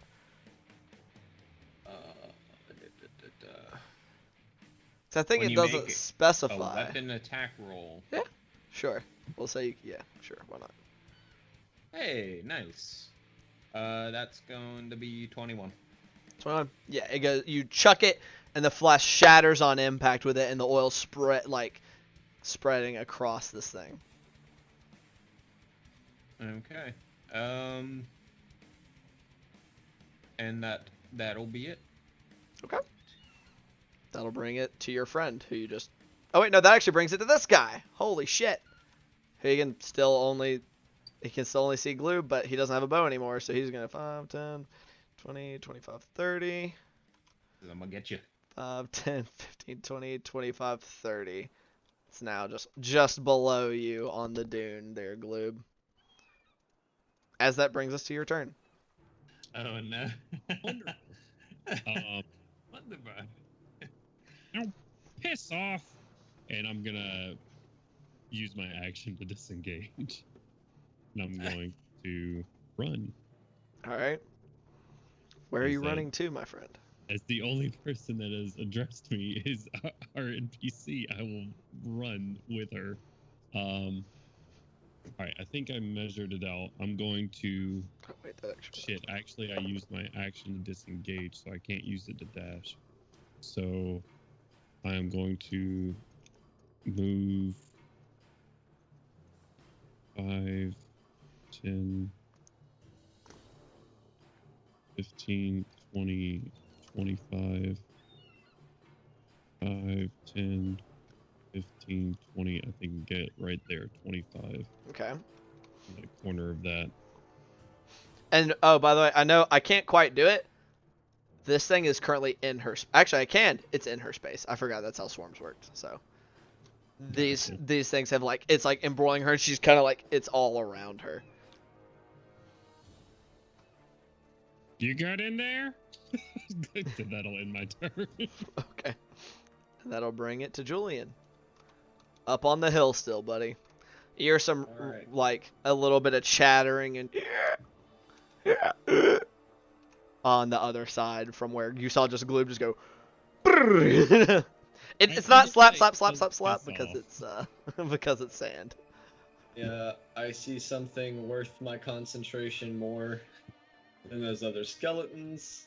So I am gonna drop it and move to a Why? hex on this guy. Why can I not remove my... God damn it, I can't remove my candles, whatever. They're not there. Pretend those aren't there anymore. My candles Far aren't what I want to left remove. bone cluster, dude. Sure. Make your attack roll. So you said you hexed him? Yep. Any particular stat you wish to hex for ability checks? Just out of curiosity, I don't think it'll really do you any good, but hey. Con, I guess. Sure. That's what Toll Undead is, right? No. It doesn't affect saving throws. It's okay. basically like ability a check. grapple thing, or if you have a mage who's making like counterspell stuff. Oh, strength then, I guess. Sure. Yes, I will grapple the swarm. Yeah, I got nothing. Well, it might make the swarm not as good at grappling. Oh, First yeah. that's attack roll will be a 25. That'll hit. Nice. Roll your damage. Good stuff. Plus 7 is some good shit, alright?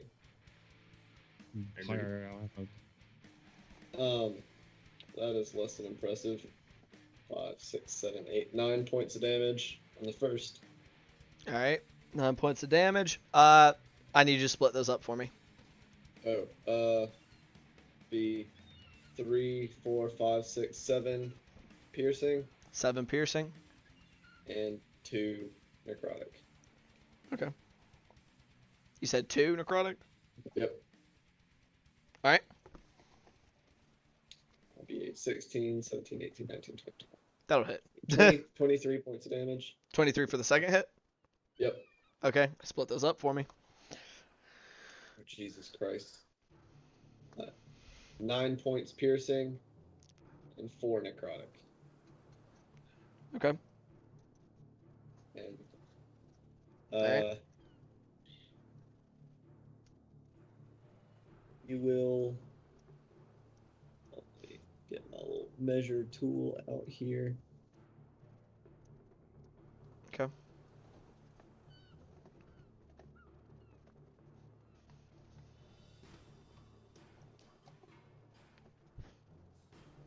We move in here. And that's it. That's my turn. That'll bring us to Bart. All right. Is it the swarm that's around Ella here? Does it seem like the swarm is just like fully encasing just her square, or is it still rather large? It is around still her? like around her in like a pool of writhing skeleton pieces. All right. I am going to do the big brain move and get right here. Okay. But before I make that move, I'm going to Toll the Dead on the little skeleton and summon up my spiritual weapon to the upward side of the mass that's around Ella. Okay. It fails its save, so if you want to roll, I don't roll damage. It had 1 HP, so Okay. it just like bits of it just disintegrate. And you said you summon up your spectral weapon, which Right. is going to be under. Otherwise, I feel like it should be under constructs. Yep. The attack roll is 18 total. Yeah, that'll hit. Oh goodness. Right. Takes 8 points of force damage. All right. That is my You turn. said force, right? So 3. And were you wanting to be in the air, or were you just wanting to be on that side? Just on that side of it. Okay, and I'll of course give you possession of that. All right, is that gonna be it for your turn? I still can't move it. Oh, there we There you go. go. Now I Yeah, I just granted it. So yeah, place that Right wherever you there. want it. I guess right there in an actual square. Okay. Alrighty then, and that will bring it to Ella's turn, who is in quite the predicament, and she's gonna just lash out twice with her sword at the swarm, just encircling her for 1 hit, for 2 hits. Okay, so I'm gonna do this a little. 3, 9. Matt, why? Math is way too hard.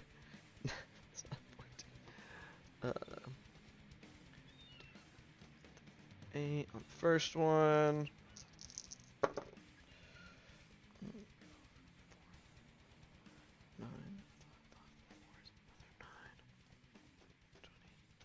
9. Lashing out twice at it, and you see bits of it disintegrating or burning away as her sword lashes into it.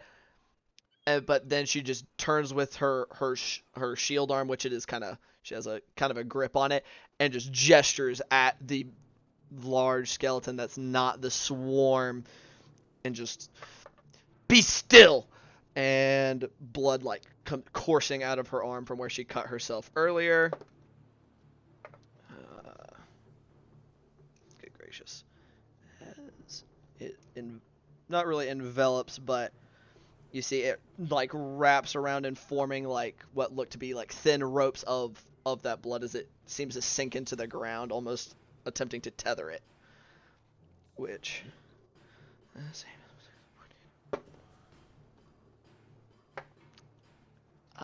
sucks.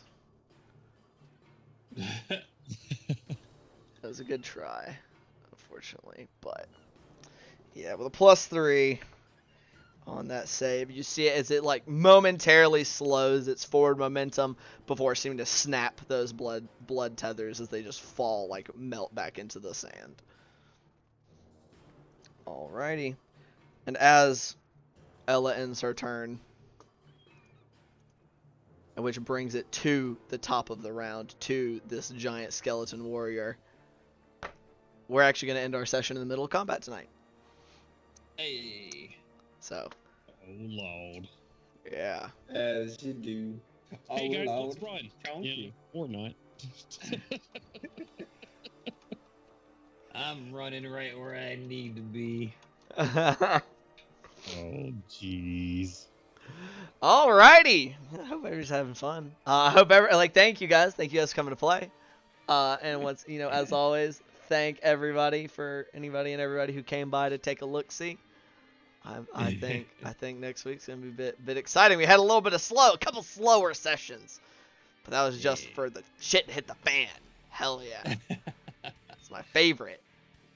But yeah, thank you guys so much for coming. Thank you guys so much for coming to watch. And I'm gonna get us going here, hopefully on a little raid, because that's what we like to do at Hard Knock Dice as we wrap up our stream, to show some of our friends in the TTRPG community some love. So that's what we're gonna do here. But before we go, of course, we do our thing here. Mondays for Go Saltmarsh, Wednesdays for Tavern Talks, where we just talk about anything and everything D&D related, or maybe make some maps, maybe play some D&D video games. Who knows? And then Saturday we have our Across Eberron campaign, DM'd by our friend Gloob, because I don't have it pulled up, I can't remember which side of me you're on, so I'm just gonna point all around. You're here somewhere. And one more reminder, we're still doing our charity for Extra Life. It's a worthwhile cause, and you can win something fun and exciting. And go check out our friend Brittany's Kickstarter for her D&D themed enamel pins and stickers, because those are super fucking rad. So I hope everyone will have some fun with that. We're gonna hop in here with TPK roleplay, show them some love. They're pretty fucking cool. And yeah, we'll talk to you all later. Bye. Bye.